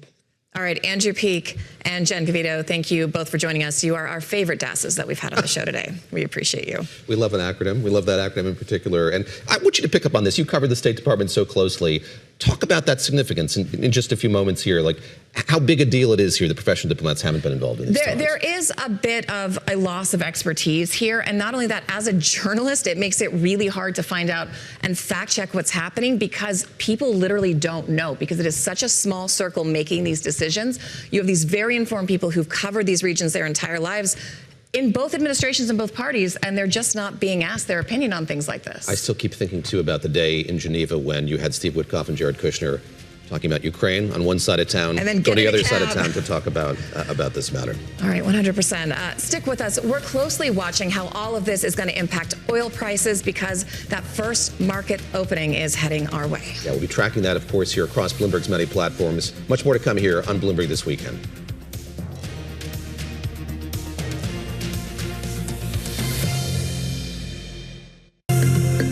Welcome back to Bloomberg This Weekend. I'm Christina Ruffini here with David Gura and Lisa Mateo. We have been covering the aftermath of those joint U.S.-Israeli strikes against Iran and the repercussions of those attacks as Iran strikes back. For those viewers following us on streaming and on TV, we are now showing live pictures right outside of Jerusalem, where we believe it is a rocket strike there. 8 people are reportedly killed. We're watching this as Iran shoots munitions across the region to strike back as a response after the U.S. and Israeli joint operation killed the supreme leader, Ayatollah Khamenei, or that was confirmed last night that he has died. That building evidently very badly damaged and a lot of emergency personnel surrounding it. We see the caution tape surrounding it as well. Continue to follow the latest on that attack there again outside of Jerusalem, as it points out the fact that this is still very much an ongoing, roiling situation in the Middle East, and we've seen other countries throughout the region reacting to it. Companies as well. We saw Maersk, the Danish shipping company, shipping logistics company, announcing it's suspending all transits through the Strait of Hormuz as a result of what's happened here over the last 36 hours. Bring Mike McGlone back in with us. He's a senior commodities strategist at Bloomberg Intelligence. And Mike, we talked to you last hour about oil, probably dig into that a little bit more here with you in just a sec, but we should spend some time focusing on the importance of this channel, this conduit for the transit of oil and gas in the Middle East to all parts of the world. Explain the importance of it, the gravity of the situation where we see from Maersk and others really a standstill when it comes to the transit of these shipments. Well, I think it's prudent and important to stay away from a war zone once it initially starts. But the potential for Iran to really discombobulate traffic in the Strait of Hormuz, I think, is quite low, particularly because I doubt the U.S. military, who have war-gained this event for almost 4 decades, would not have that very well covered. And again, the U.S. has a history in 1988 of wiping out the Iranian army in just a few hours. So I think it's prudent to stay away. And now as it starts, but my sense is these things typically start really fast. I think by the time we see the Monday morning, markets open Monday morning, we're probably going to see the word maybe more defenseless next to this country of Iran. We're seeing peripheral attacks coming out. But I'm pretty sure that this is pretty well covered. And this is just in early stages. Something has to go terribly wrong. I think markets already had a pretty good premium priced in for this, particularly in crude oil and gold. And I think risks are we might see a little bit more relief and head lower as we head into New York's Monday open. Mike, we talked about this a little bit yesterday, but I want to get your take. What is the bigger impact? The actual physical blockades, the routes being stopped, the bombs and rockets dropping on possible oil installations, or the psychological impact on the markets, yet another conflict breaking out and these companies having to pivot or at least protect their assets in a way that seems smart and responsible given global events? Well, I think the psychology is the important part. So the market has bid up for a pretty significant premium in price for Brent, maybe around $10 a barrel, up to $72 a barrel on the year. So it's already priced for that premium, but potential supply disruption. So we might have some issues in the Strait, maybe some tankers, but is there going to be a definable disruption in supply from that part of the world? Iran exports up to 2 million barrels a day. Put that in context, the U.S. is approaching 4 million barrels a day in crude oil and net liquid exports. So I think that's the key thing. I think it's unlikely. We did see an example of Saudi facilities getting hit in 2019, and I think it was September, and that lasted for a little while. You got a little bounce, you went back. The difference this year, now that was really more of a different market. We're in a severe bear market. We've already bounced in price. So I got to see some supply disruptions. Otherwise, I think risks are. Another key thing I want to mention is managed money or hedge funds came into this weekend a little bit long, so they might be at risk of hitting some stops. Mike, we got about a minute left, and you've talked about a discombobulation, the way that the markets have to digest all of this. In that minute we have left, walk us through how you're going to approach the open tomorrow, the Monday open.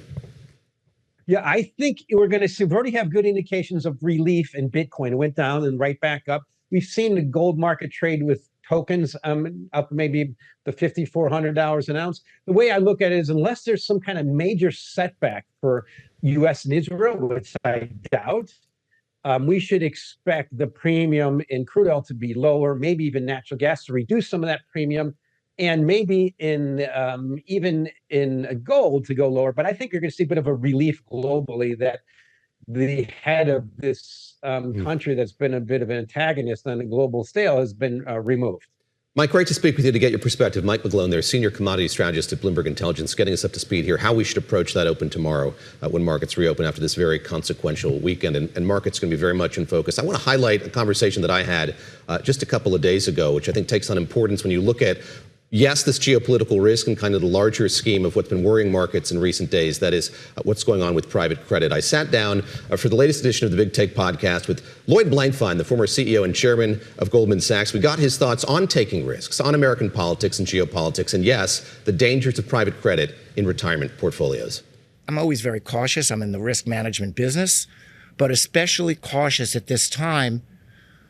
You can point to several reasons. But if for no other reason, just because we haven't had a problem for such a long time, undoubtedly, we've put money in places where write-offs are going to need to happen. And when you're dealing with opaque, illiquid assets like credit, that's a place that one would clearly have to look. You can find that conversation on the latest edition of the Big Take podcast. Watch that conversation as well at Bloomberg.com or on the Bloomberg Business app. You got a lot of jobs, buddy. A lot of jobs. Too many hats. All right. We're coming up on 9 a.m. here in New York. We're going to speak live with three top lawmakers for the latest on Iran. We've got Democratic Senator Mark Warner, Republican Congressman Mike McCaul, and Democratic Congressman Jason Crow. That is all ahead in the next very busy hour of Bloomberg this weekend. Stick with us.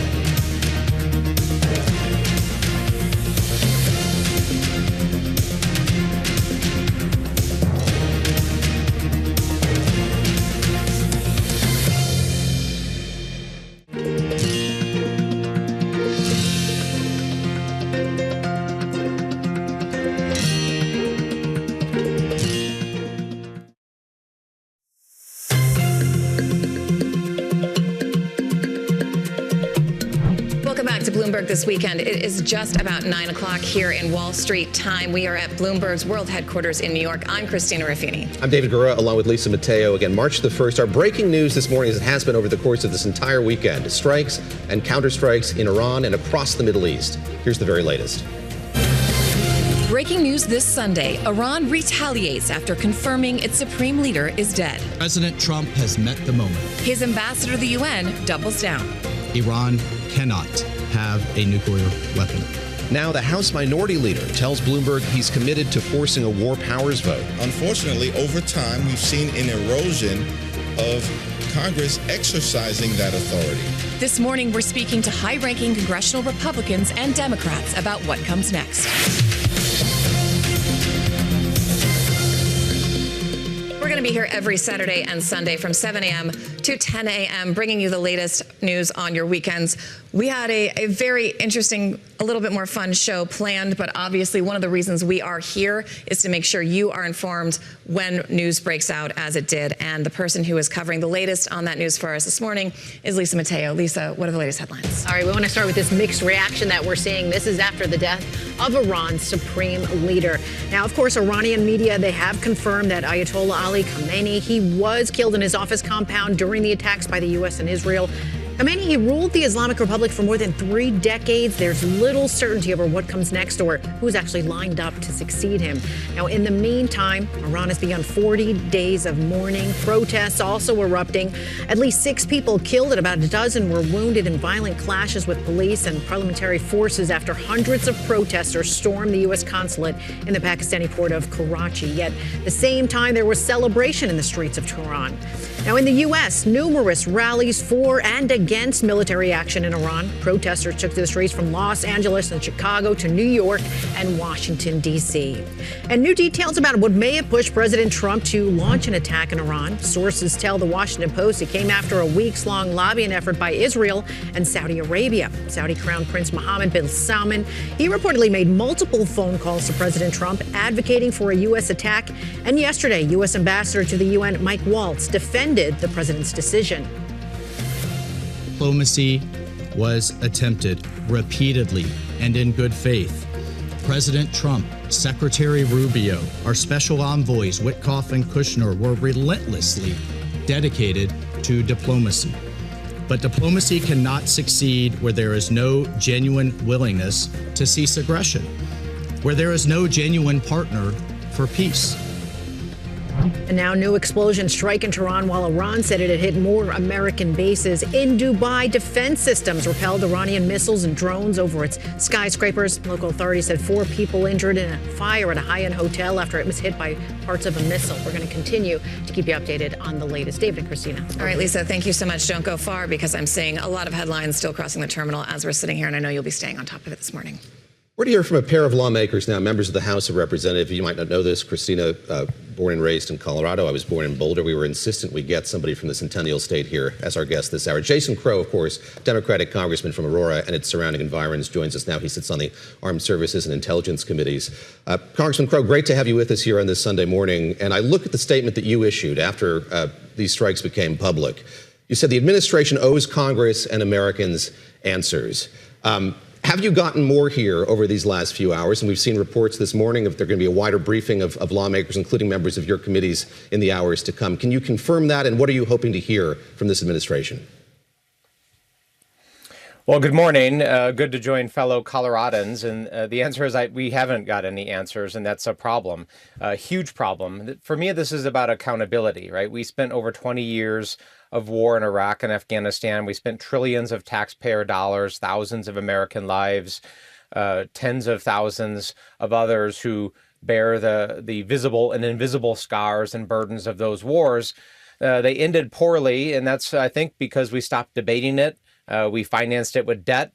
There weren't votes. There wasn't an accountability loop, and that continues today. You know, we started that same cycle again of conflict after conflict without real debate and without a real decision by the American people about whether or not this is in their best interest. So we're going to keep on pushing the Department of Defense and the administration for answers, for engagement. My immediate question right now is, what are we doing to protect our troops?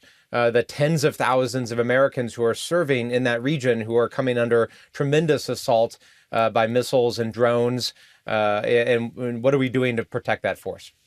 Congressman, the other what are we doing question I've been getting a lot from folks in the last 24 hours is what is Congress doing? And I know there is an upcoming vote. I know Democrats are trying to move it forward on the War Powers Act.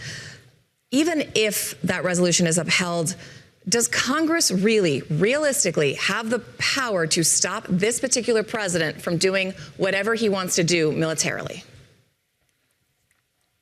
We do have the power. The question is, as you point out, are we willing to take it? Right? We're going to force a vote on Wednesday so that people have to stand up and let their constituents know where they stand on this issue. Thumbs up, thumbs down, right? So we need to start taking a roll, taking names, and that's the beginning of that accountability process that I was talking about. But Congress has all sorts of power if it is willing to use it. Appropriations, pulling money, pulling funding, putting guardrails on deployments. Congress actually can do all of those things. The problem is not whether or not it has the power. The problem has been, in my time in Congress, its unwillingness to use it, which is not just our responsibility, but it's actually our duty to do that, to take that power back and to put those guardrails in place. So, all of this, the question is not whether or not the Iranian regime was a terror regime, it was awful. All of those things are true, right? This was a terrible, rogue, terrorist-supporting regime. It killed American soldiers, destabilized the entire Middle Eastern region. All of those things are true. The question is whether or not this is the right response, whether or not we should be spending tens of billions of US dollars, whether or not regime change is something we should be engaged in, and whether it's going to actually turn out better for us in the end. Earlier this morning, we spoke with Eric Wasson, our colleague who covers the Capitol. No doubt he's asked you some pressing questions over the course of your career in Congress. And gazing into his crystal ball, he expressed he suggested that perhaps this war resolution isn't going to pass, that Democrats are too divided on this issue. And I'm curious, when you look at your caucus, do you think that it is going to be a piece of legislation that gets the wide majority support of Democrats in the House? I do think we're going to get a lot of support for it. I even think some Republicans are going to vote for it. I don't think we're all that divided on this issue. People have different views on regime change in Iran, but we are pretty united on this issue of Congress retaking its war powers, right? Because regardless of what you think about any one particular instance, Venezuela, Sudan, Iran, Ukraine, what remains true is that the Americans really want there to be checks and guardrails put in place. They're very tired of no debate, no public discussion, no votes, no accountability on all these conflicts, right? They actually want us to be thinking about what we're doing long term and whether or not it is in their core interest. Is it making groceries cheaper? Is it protecting them? Is it keeping their families safe? Is it reducing the cost of healthcare? Is it helping them afford homes? That is the discussion and the debate that has not been happening and that has to happen and that we're going to force. To pivot to exactly what you were talking about, and that's because we do have a midterm coming up and all politics are local. Do you think this is a liability for the president the longer this conflict continues? Because even in his world, there is division about this American expansionism, the Monroe Doctrine.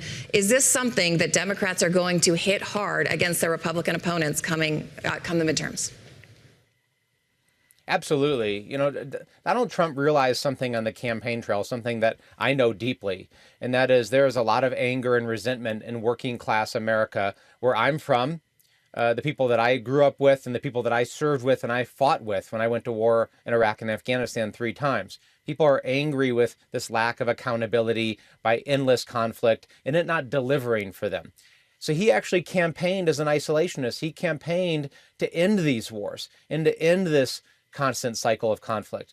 And now that he's in power, he's just perpetuating the same thing, right? 7 countries bombed in the first year alone, tens of billions of dollars spent on these operations where a lot of Americans are saying, what are we doing? What are we accomplishing here? What is the end game, right? Because Iraq and Afghanistan was the same thing, right? We won, here's an important point.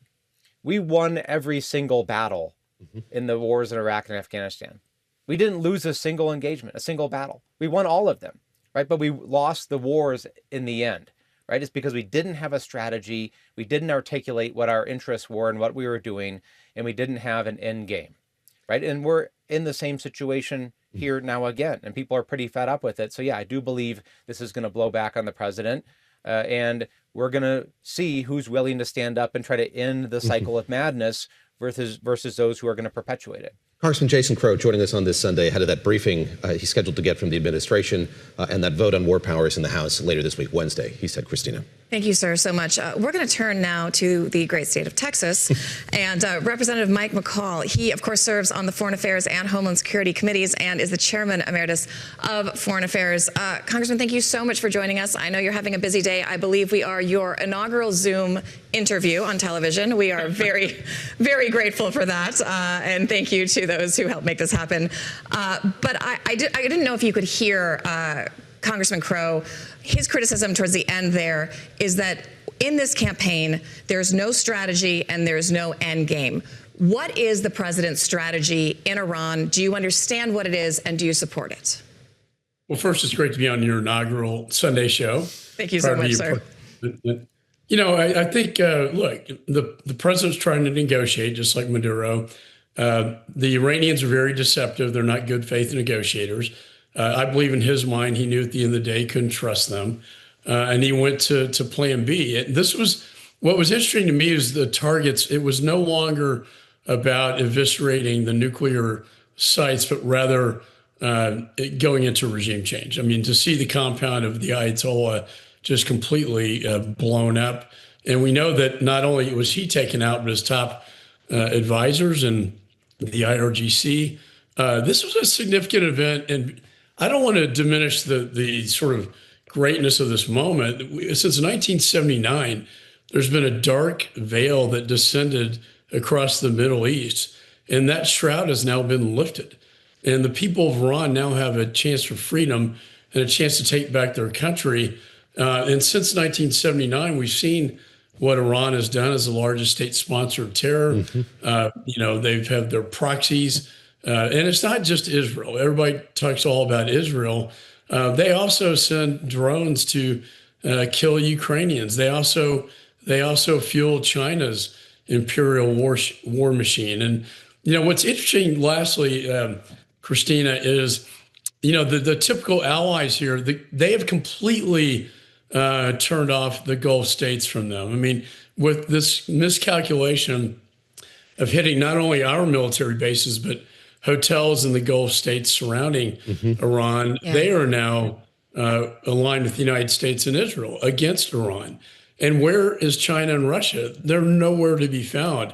So I understand, you know, veteran standpoint, Iraq, Afghanistan, I understand all that. The difference is Iran is all alone now, and there's no one there to save them. And their leadership is completely decapitated, such that there is no serious governance that can take place.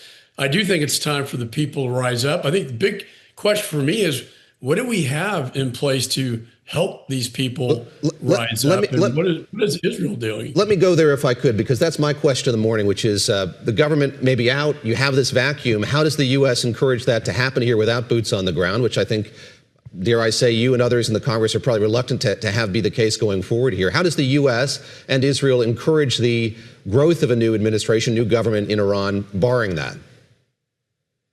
That's a great question. I think it is the question of the hour. I think what got us in trouble in Iraq, if I can go back to Iraq and Afghanistan, we had a chance to kill bin Laden early on and we missed him. Here we did. We killed the Ayatollah.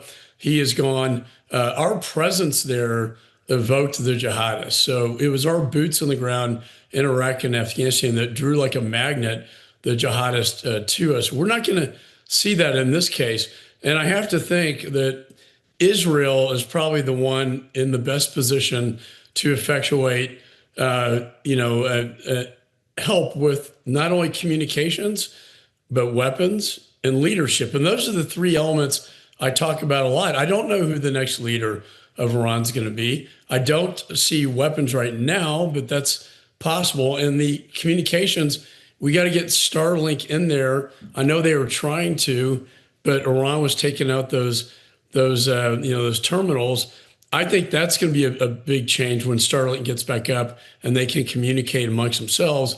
Now, I remember the last strike in the 10-day or the 10-day war, whatever it was, that I was surprised at what the presence of the assets Israel had on the ground in Iran to take out these targets. Yeah. And I think everyone in the intelligence community was equally surprised by the presence they had. So I do think Israel's probably in the better position. If it does need boots on the ground, certainly Israel's better. I don't see this president putting American boots on the ground.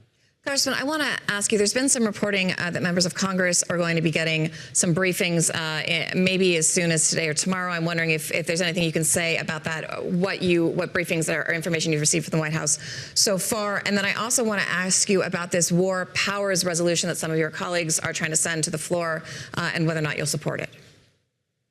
Sure. So a couple of things.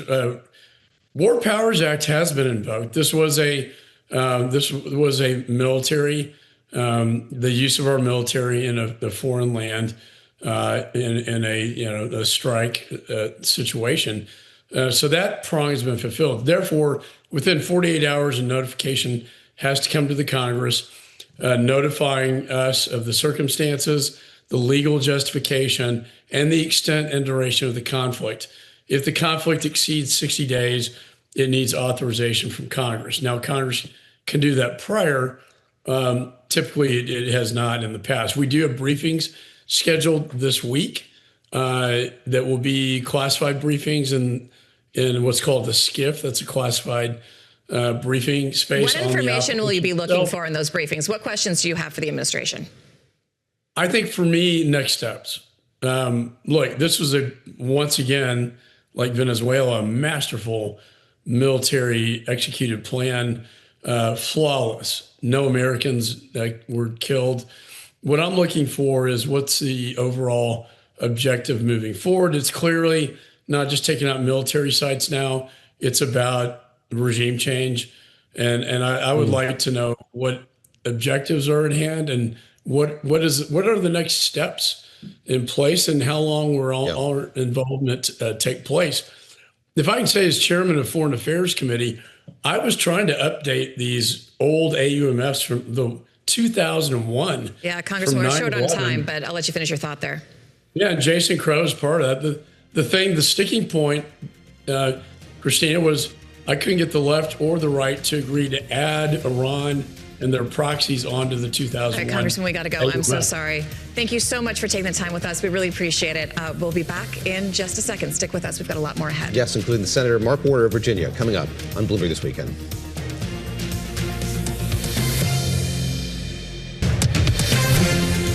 Thank you for joining us live on Bloomberg This Weekend. I'm Lisa Mateo. Let's get you up to date on some of the stories you need to know. And yes, the war continues with more casualties and more strikes. At least 8 people killed, dozens of others injured in central Israel, just outside of Jerusalem. You're taking a look at it now for those watching. That's according to Israel's emergency medical services. Several buildings have also collapsed. We'll keep you updated on that. It comes as Iran confirmed its supreme leader was killed in U.S.-Israeli airstrikes. The government will now observe 40 days of national mourning for the 86-year-old ruler who was killed in his office compound. Ayatollah Ali Khamenei. His death raises the question of who will rule Iran next. There are also reports of attacks on Dubai's main airport. That's the world's busiest aviation hub. Airlines across the Persian Gulf, they've extended their suspension of operations, causing major disruptions at some of the world's busiest airports. The United Arab Emirates Civil Aviation Authority, they say attended to more than 20,000 affected passengers caught up in that disruption, with several airports in the Gulf hit in the crossfire. And in other news, OpenAI, it's agreed to deploy its artificial intelligence models within the Defense Department's classified network.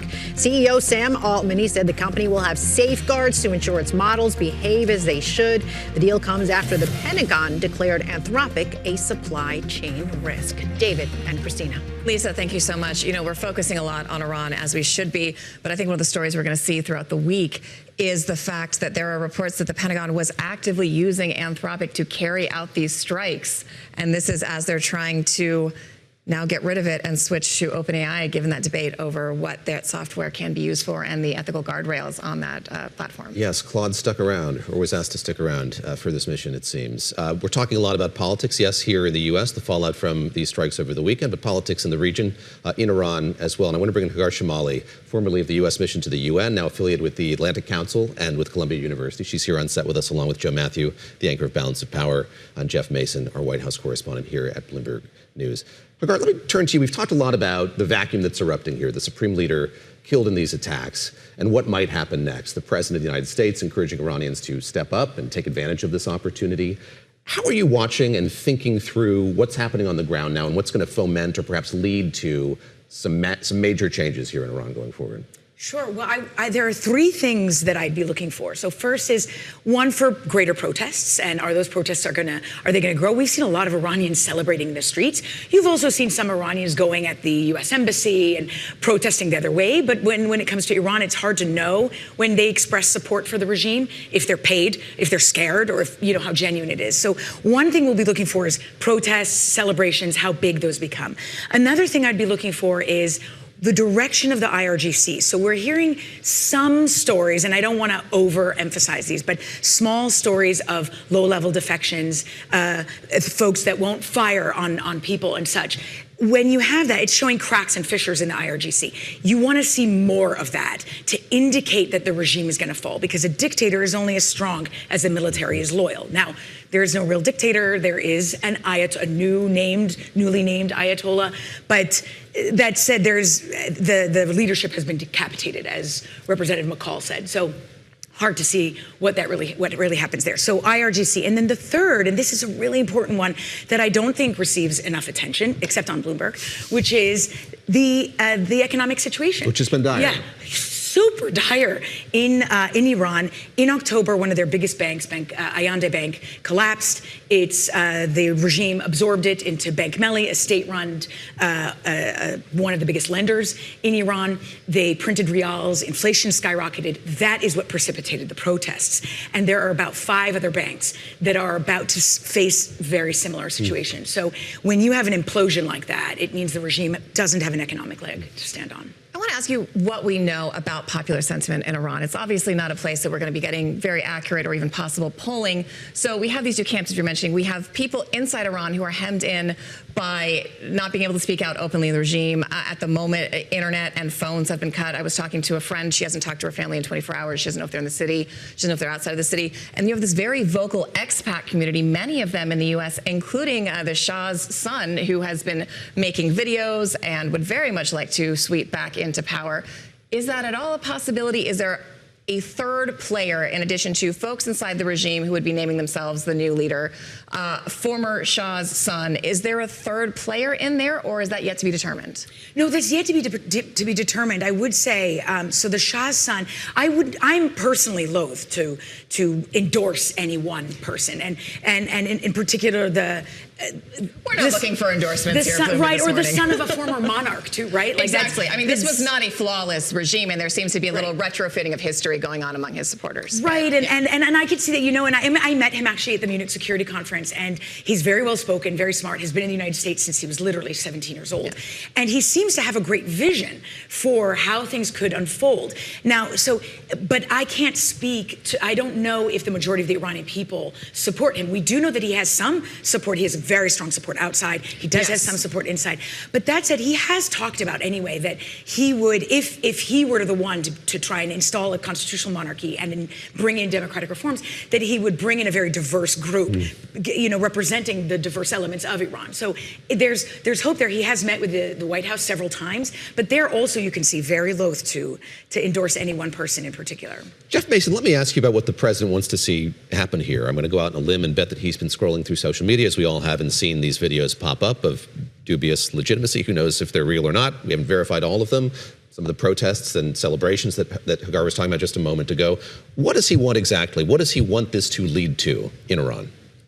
I don't have the answer to that, because I'm not sure that he does. I was going to say, does he have the answer to that? Exactly. I think that, it's a good question. He indicated in one of the interviews that he did that the U.S. could sort of sweep in, or the U.S. could wait and watch how things happen and come back again in 3 years, I think he said, if Iran were to pursue nuclear weapons again. So I think it's an ambiguous answer. I think it's also interesting to compare what happened now in Iran versus what the U.S. did in Venezuela.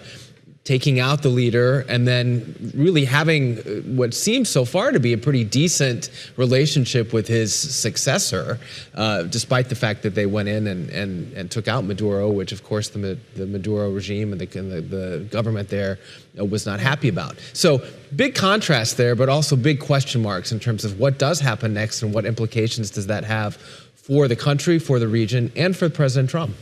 Joe Matthew, we had John Bolton on the show yesterday, and he said this is the most consequential decision of President Trump's presidency. Yeah. Do you agree with that? Well, yes, we'll see how that goes in the next couple of weeks. I mean, I guess there could be a Venezuela version of this, but that seems to be pretty unlikely, even if everybody packed up their toys and went home right now. Remember, the president a couple of weeks ago was really interesting following the capture of Maduro and the questions about, well, why Delcy Rodriguez? And he pointed to the de-Bathification of Iraq.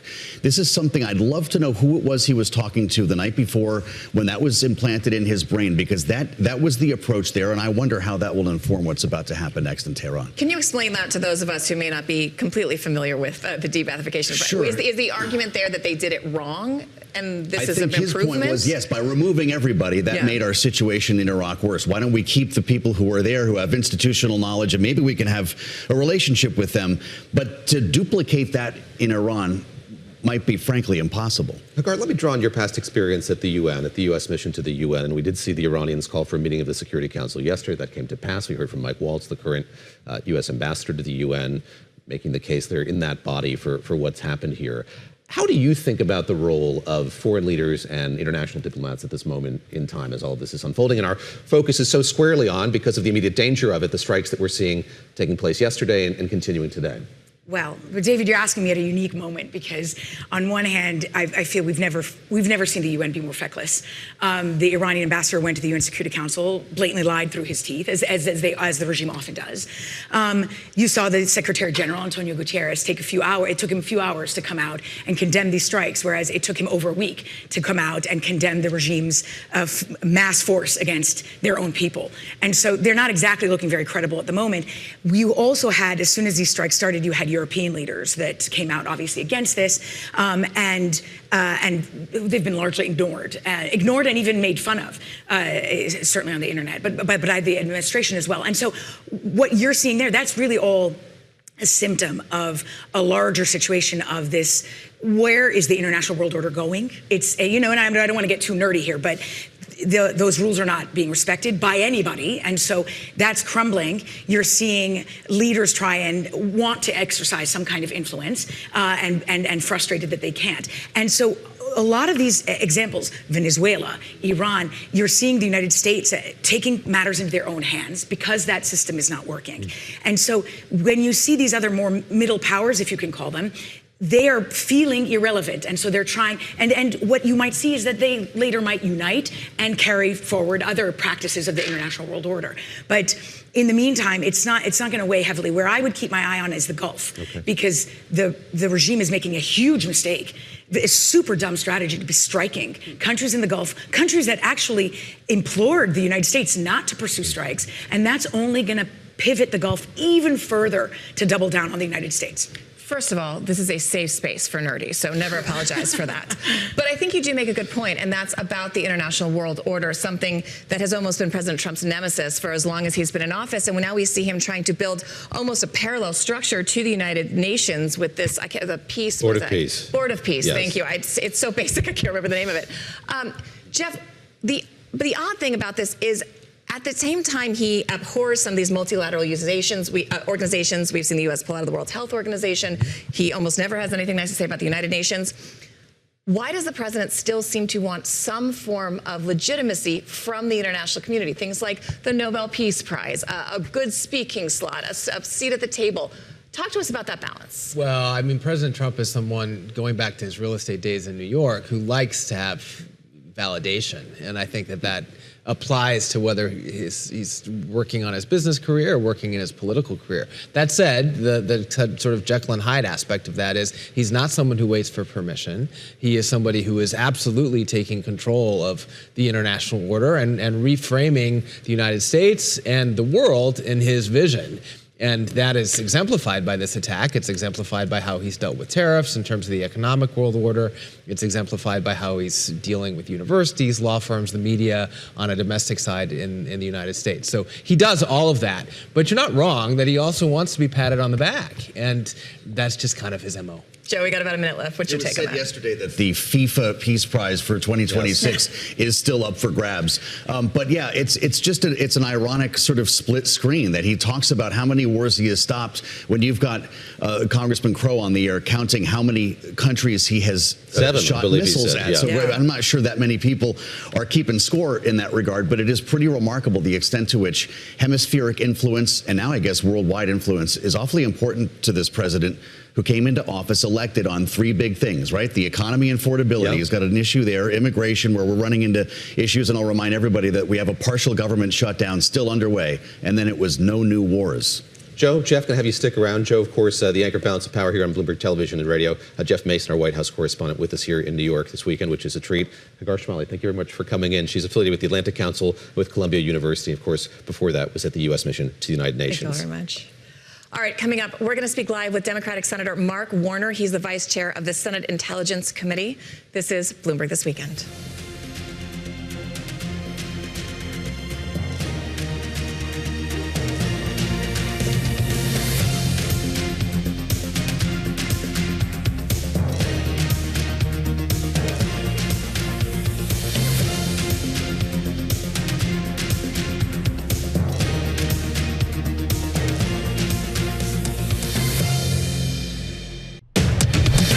Joining us live on Bloomberg This Weekend. I'm Lisa Mateo. Let's get you up to date with some of the stories you need to know. And yes, the wave of attacks do continue, and they're starting to spread. The conflict has spread to half a dozen countries across the Middle East, threatened to disrupt energy flows. Buildings struck in Tel Aviv. Missile defenses intercepted incoming Iranian projectiles in Qatar and Bahrain. And there are also reports of attacks in Dubai's main airport. That is the world's busiest aviation hub. Now, the attacks come as Iran confirms its supreme leader, Ayatollah Ali Khamenei, was killed in the strikes by the U.S. and Israel. And ship tracking data shows oil and gas shipping remains largely paused in the Strait of Hormuz that links the oil-rich Persian Gulf to the open seas. It's not clear how long that disruption may last, and now container shipping company Maersk, well, it says it's suspending all Strait of Hormuz transits. And bettors on Polymarket, they are cashing in. 6 accounts on the prediction markets website made around $1 million in profit by betting on the U.S. to strike Iran by February 28th. Now, that's according to analytics firm Bubble Maps. But the pattern of bets, it's really raised some suspicions of insider trading because they were all created in February and only ever placed bets on when U.S. strikes might occur. Now, some of their shares, here's the thing, they were also purchased hours before those first explosions were reported in Tehran. So some questions there to Christina. Prediction markets open on the weekend. Lisa, thank you very much. Very strong feelings I'm going to keep to myself. All right, we spoke earlier, as hopefully our listeners and viewers heard, because I know you're sticking with us through all 3 hours every weekend, Saturday and Sunday. We talked to Congressman Mike McCaul, Republican, and Democrat Jason Crow, because, of course, control of Congress is on the line this year with the upcoming midterm elections. Yes, and this week, 3 states are going to kick off with some primaries in Texas, North Carolina. We spoke earlier with House Minority Leader Hakeem Jeffries about the Democrats' strategy as they look to retake the House. What we've made clear is that the American people deserve better. And we've said directly to them, you deserve better than the extremism that has been unleashed on everyday Americans, the assault on the economy, the failures as it relates to the high cost of living, the failures on health care, the failures as it relates to immigration enforcement, and the failures of Donald Trump and Republicans to make life better for the American people because they're so preoccupied with a whole host of other things, including massive tax breaks for their billionaire donors. That's what their one big ugly bill was all about, while at the same period of time, they gutted Medicaid, ripped away SNAP benefits from millions of Americans, and gave ICE a $75 billion slush fund. As Democrats, our approach is going to be very different. We'll be laser focused on driving down the high cost of living, fixing our broken healthcare system, and cleaning up corruption wherever it's found, in the Congress, at the Supreme Court, and certainly with this administration, the most corrupt in American history. We're coming into week 2 of that partial government shutdown. You just mentioned all the reforms that you want from DHS, and you're asking your party to hold the line on that. But realistically, as TSA agents start to miss paychecks, as airports slow down, as constituents start to feel the pain of this partial shutdown, do you think members of your caucus will stay strong on this, or will you see defections like you did during the last shutdown? Well, I think the outcome of the last shutdown was that House Democrats led the effort to pass a straightforward 3-year extension of the Affordable Care Act tax credits, and 17 House Republicans joined us, marking the first time in American history that any Republicans in this Congress have voted affirmatively for the Affordable Care Act tax credits or the Affordable Care Act. That was the outcome of our effort to draw a hard line in the sand on behalf of the American people. Now, this time around, we've basically made clear that it's unfortunate that Donald Trump and Republicans in the Congress have decided that they would rather shut down FEMA, shut down the Coast Guard, and shut down TSA, as opposed to enacting the type of bold, meaningful, and dramatic changes that will help transform DHS and its enforcement agencies in a manner that is consistent with our values. I want to say thank you very much to Leader Jeffries. Of course, that was part of a longer interview that we recorded on Friday, but obviously was overcome by world events. But we did want to air a piece of it because midterms are a really important thing, and they impact all the dynamics going on in Congress right now. Back with us, Joe Matthews and Jeff Mason. Joe, I want to go to you first because I'm wondering, you were kind of nodding along as you were hearing that Jeffries sound. Do you think that Democrats are going to stay united with this DHS shutdown as the real consequences of that start to hit home? The real consequences being missed paychecks, right? Starting at the end of this week, when I leave you, I'll go to the airport to head back to Washington now, and everyone that I will interface going through security is not being paid. It helps to thank them, by the way, as we learned during the longest shutdown in American history. So sure, at some point, you know, they're likely to start falling off a little bit here, just like as Leader Jeffries pointed out, there was a bit of a Republican jailbreak last time around as well. So how these meet in the middle, unclear, but no one's talking about it right now. You're going to hear much more coverage about a war powers vote than you will anything to attempt to reopen the government this week. And we could be weeks before there's a breakthrough here, knowing that ICE is funded for the next 4 years. Jeff Mason, we saw a very confident Democratic leader in Hakeem Jeffries when we talked to him on Friday, particularly when it came to this issue of the midterms, and he recounted all the special elections that Democrats have won in recent months. How do you think about the importance of Texas, of Arkansas, of North Carolina going forward here as a litmus for the Democratic Party's standing going into the midterms in November? I mean, nearly everything has gone their way. So he's got reason to have confidence. That said, I think there are some Democrats who would also say, don't be overconfident because we've messed it up before. But in terms of the polling is showing that Americans are souring on President Trump's presidency on some of the things that Joe mentioned, immigration being one of them, the economy and pricing being another one. So Democrats have the wind at their backs. I think it'll also be interesting, and we can pull a couple different stories together here to see how Iran and this war affects the midterms. Certainly if oil prices go up, and gasoline prices go up as a result of that, that's going to take away a talking point that President Trump has been very proud of, saying how he has managed to bring gasoline prices down. And voters absolutely vote on their pocketbooks, including not just groceries, but what they pay at the pump when they go to the polling. Joe, one of the other things that really surprised a lot of us in that president's statement was him saying openly, U.S. lives could be lost in this conflict, but it's worth doing, essentially. How is that going to go down with very pro-military voters? I was talking to Jeff about this earlier. How different will this feel if and when we see headlines like that? It will certainly color the debate in Washington, and maybe that's, in fact, what helps to pass a war powers resolution on Capitol Hill. But the way that rides on the primary trail, you know, we start Texas and North Carolina next week, and you've got 3 Republicans in a primary in Texas without a presidential endorsement. The party is really hoping that the president bears down on these races and stays on the road. Remember, there was at one point a weekly rally that he was going to be doing, and he hasn't been consistent with keeping that schedule. But look, if we're going to be executing a war with Iran, he's not going to have a lot of time on his hands to be campaigning for primaries. Let me stick with this and go back to something you said a moment ago, Jeff, which is the importance of the price at the pump. Yes. You have heard over the course of our broadcast this morning from Mike McGlone and others just about the prospects of oil prices going up as a result of this happening. How does that fit in with the president's affordability agenda, and what kind of forcing mechanism is that likely to be for the president if we start to see movement? We heard him bring up oil prices, the price of gasoline in the State of the Union on Tuesday. Yeah, absolutely. The president likes to blame anything that's going wrong in the economy on his predecessor. He won't be able to do that with this. President Biden is out of office, obviously. This economy is Donald Trump's economy, and we've already, seen how the impact that his tariffs have had on pricing. If oil prices now go up as a result of this war, there's only one person, one party in this case that voters will point a finger to, and that's President Trump. He'll have to come up with an answer for that. I'm sure he will. He'll talk again about this being justified, looking at the long term. But that may or may not resonate, at least when people are concerned about what they're paying. Mm-hmm. Joe, I want to ask you about messaging, because those of us who've covered Washington for a while know that traditionally Republicans are much better at it. They tend to be more uniform, and they just tend to get their message and their talking points out and stick with it a little better than Democrats, who they like to say have a large tent. Sometimes not everybody in that tent is doing the same thing. Republicans have also not ever had a president like President Trump before. Is that complicating their messaging ahead of the midterms? Well, certainly, and we've already seen a whole term of this, and we know what the president's capable of, and I guess in some cases not capable of when it's sticking to the script. But yeah, think about how effective these messages were.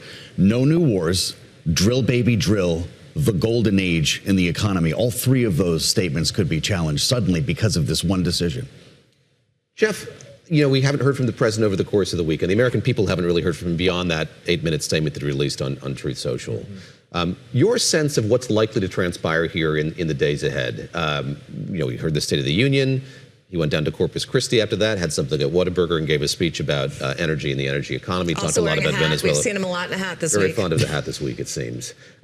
Your sense of sort of what the week looks like subsequent to this as he has to explain this to the American people? It's hard to predict what President Trump is going to do in terms of his interaction with the press or when he's going to speak to the public. But I do think you can draw a conclusion that when he feels like something has gone well, he wants to take credit for it. And that will apply to everything from foreign policy to domestic policy. He likes to come out and crow when the stock market has hit a new high. My guess is that so far he will see this as a success, and that he is going to want to come out and talk about it. Certainly the fact that the Ayatollah was killed will, from his perspective, be a really major event. And he, of course, announced it himself, but he hasn't come out and spoken to reporters about it. So we'll see if he does that later today. My guess is we'll hear from him. Look for a new airplane model in the Oval Office. Each time there has been, right? Jeff spends a lot of time. Is that right? Wait, Each time there has been a new model. It was a B-2. Now there's an F-22 in there, and you'll probably see an F-18 or something as the sort of set pieces extend off each end of the Resolute desk. He's extremely proud to be a commander-in-chief, to pull off events like this and be able to talk about it after. And I think you're right. This week will not be an exception. I mean, you talked about things that we hear from the president. He also doesn't like to lose. And one of his common refrains in speeches is talking about rigged elections, lost elections. And if Republicans take a hit in the midterms, I think we can expect some sort of obfuscating from the commander-in-chief. And we asked Leader Jeffries about this. We've got some sound I want to play for you really quick. We'll use every tool available, including suing the heck out of him if he tries to go down this road, to prevent him from trying to rig the midterm elections, because he knows his presidency has been a failure, his policies have been a failure, and Republicans have failed America. So the concern there is President Trump using the tools at his disposal to manipulate the election system to his favor. What's your take on that and Jeffries' response? Boy, look, there's a lot there that we have been trying to unpack for the better part of 4 or 5 years here. The president is not going to walk away from this line, though. How it plays into what will take place on the campaign trail or in the midterms is a question. But look, there are a lot of Democrats who think that he's trying to take over the election system. He's talked about nationalizing elections and could use a force like ICE to help secure polling sites. That's sort of the extreme version of what some people are afraid of. We'll see what the president's capable of. Getting a red here at the Bloomberg terminal indicating a major headline. That is the U.S. saying 3 members were killed in action. And Jeff Mason, as we talk about how the president presents this to the American people, this is going to be hugely significant news, of course, the loss of these 3 lives. And it's something that, indeed, we heard the president tee up in that statement that he released from Mar-a-Lago, the fact that the very realistic sense that this could lead to the loss of American lives. And that was, I think, one of the most significant pieces of that statement that he made yesterday, in addition to obviously the main news of what was going on. But the fact that he forecast that U.S. troops, U.S. lives could be at stake, and that he wanted to give Americans a warning about that. That's not just giving folks a warning, it's also giving himself some political cover by saying we knew this was going to happen, this is something that we were prepared for, we're not happy about it, but it's a reality of war. That's also another piece of what he'll have to defend in the coming months going into the midterm elections, is whether or not the risk that he took politically and with lives was worth it. Reiterating that headline here, 3 service members killed in action, 5 wounded. Joe, I wonder if you want to respond to that as well. We acknowledge that this might be coming earlier in the morning here, and this is going to color the debate. Their stories will be told. Their families will likely meet with the President of the United States, and this is going to become much more sobering reality for people as opposed to watching things blow up on TV. Joe Matthew, Jeff Mason, thanks to both of you for being with us here over the course of this weekend, our debut pleasure. weekend. Congratulations. Weekend on Bloomberg Television and Radio. And of course, over the course of these last 2 days, we've been reporting on these significant strikes on Iran, the fallout from them in the region, and yes, here in the United States. And again, that latest headline crossing the Bloomberg terminal, 3 service members killed in action, 5 have been wounded. And on that note, I want to bring in Mark Warner, the senator from Virginia, the ranking member of the Senate Intelligence Committee, who joins us on this Sunday morning. And sir, I have to start there. We heard the president warn that this could be something that might happen as a result of these strikes. Your reaction to this news on this Sunday, that there have been casualties as a result of these strikes? And I'm heartbroken for the families.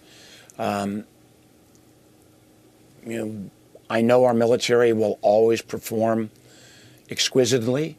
The president warned there would be these potential for casualties. And but it begs the bigger question. Why did the president choose to start this war? And what are its goals? I mean, a week ago, we heard the administration talk about stopping Iran's nuclear program, which, by the way, the president claimed had been obliterated 7 months ago. Then we heard the president's people talk about Iran's ballistic missile capability, ability to shoot missiles at our bases or into Israel. And now it's evolved into regime change. So what I know as a member of the Gang of Eight on the Intelligence Committee, that there was no imminent threat to America. So what are his goals? He owes it to not only the families of those 3 deceased service members, there will unfortunately probably be more. He needs to make the case when you start a war of choice, why it was so critical, and is the goal Iran's nuclear capability? Is it the ballistic missiles, regime change? And let me acknowledge the fact that the Iranian leadership, the supreme leader's taken out. I mean, that is good news. I mean, this regime is awful. But I can tell you from the intelligence standpoint, we don't have great visibility about who or what comes next. So there is a very high probability that you could have even more violent Iranian leadership come in and replace the current leaders. You could have somebody that's even more brutal to the Iranian people. And now that the president has called on the Iranian people to rise up, and if they do rise up and they're suddenly butchered by the Iranian regime, do we owe an obligation to go in on the ground and protect the Iranian people? This is why our system says before a president chooses to go to war, you got to get a declaration, you got to make the case to the American people, you've got to ask Congress. None of that took place as he chose to start this war Friday night. So, Senator Warner, to that point, I mean, we did hear the president use war in his speech, which is a power of Congress, not of the presidency. In your opinion, was this an illegal act? I will allow others to debate legality. What I do know is that the Constitution is clear that when you go to war, the president has to come before Congress. We're not in a country where there is a single monarchical leader.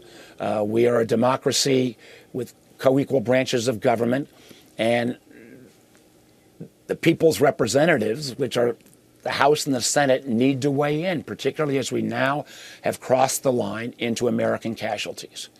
And again, our history of wars in the Middle East, at least in the last 50 years, is not great. And again, the president promised his supporters that he wouldn't get into a bunch of wars. This president has taken 8 different military actions in his second term. And ironically as well, just a quick point out that when the Iranian people rose up in early January, and there were literally hundreds of thousands on the street, the president said at that point he might want to back those people, but he was unable to because the military assets that should have been in the region were part of the aircraft carrier in particular was off the coast of Venezuela on another one of his military forays. And the European allies that would normally be with us helping put pressure on the Iranian regime were appropriately focused on the president's, I think, crazy folly about trying to take over Greenland. So the idea that America is going into this conflict with potentially only Israel, I know there are some indications of other nations flying, but it sure as heck not the coalition of the willing that could have been brought to bear if the president had made the case of why now and why this was inevitable. The now late Supreme Leader warned in the run-up to all of this that if there were strikes, there would be a regional war that would develop. You were one of only a handful of lawmakers who have been briefed by this administration. You remember the so-called Gang of Eight. You received a briefing, as we understand it, on Tuesday around the State of the Union from the Secretary of State, Marco Rubio.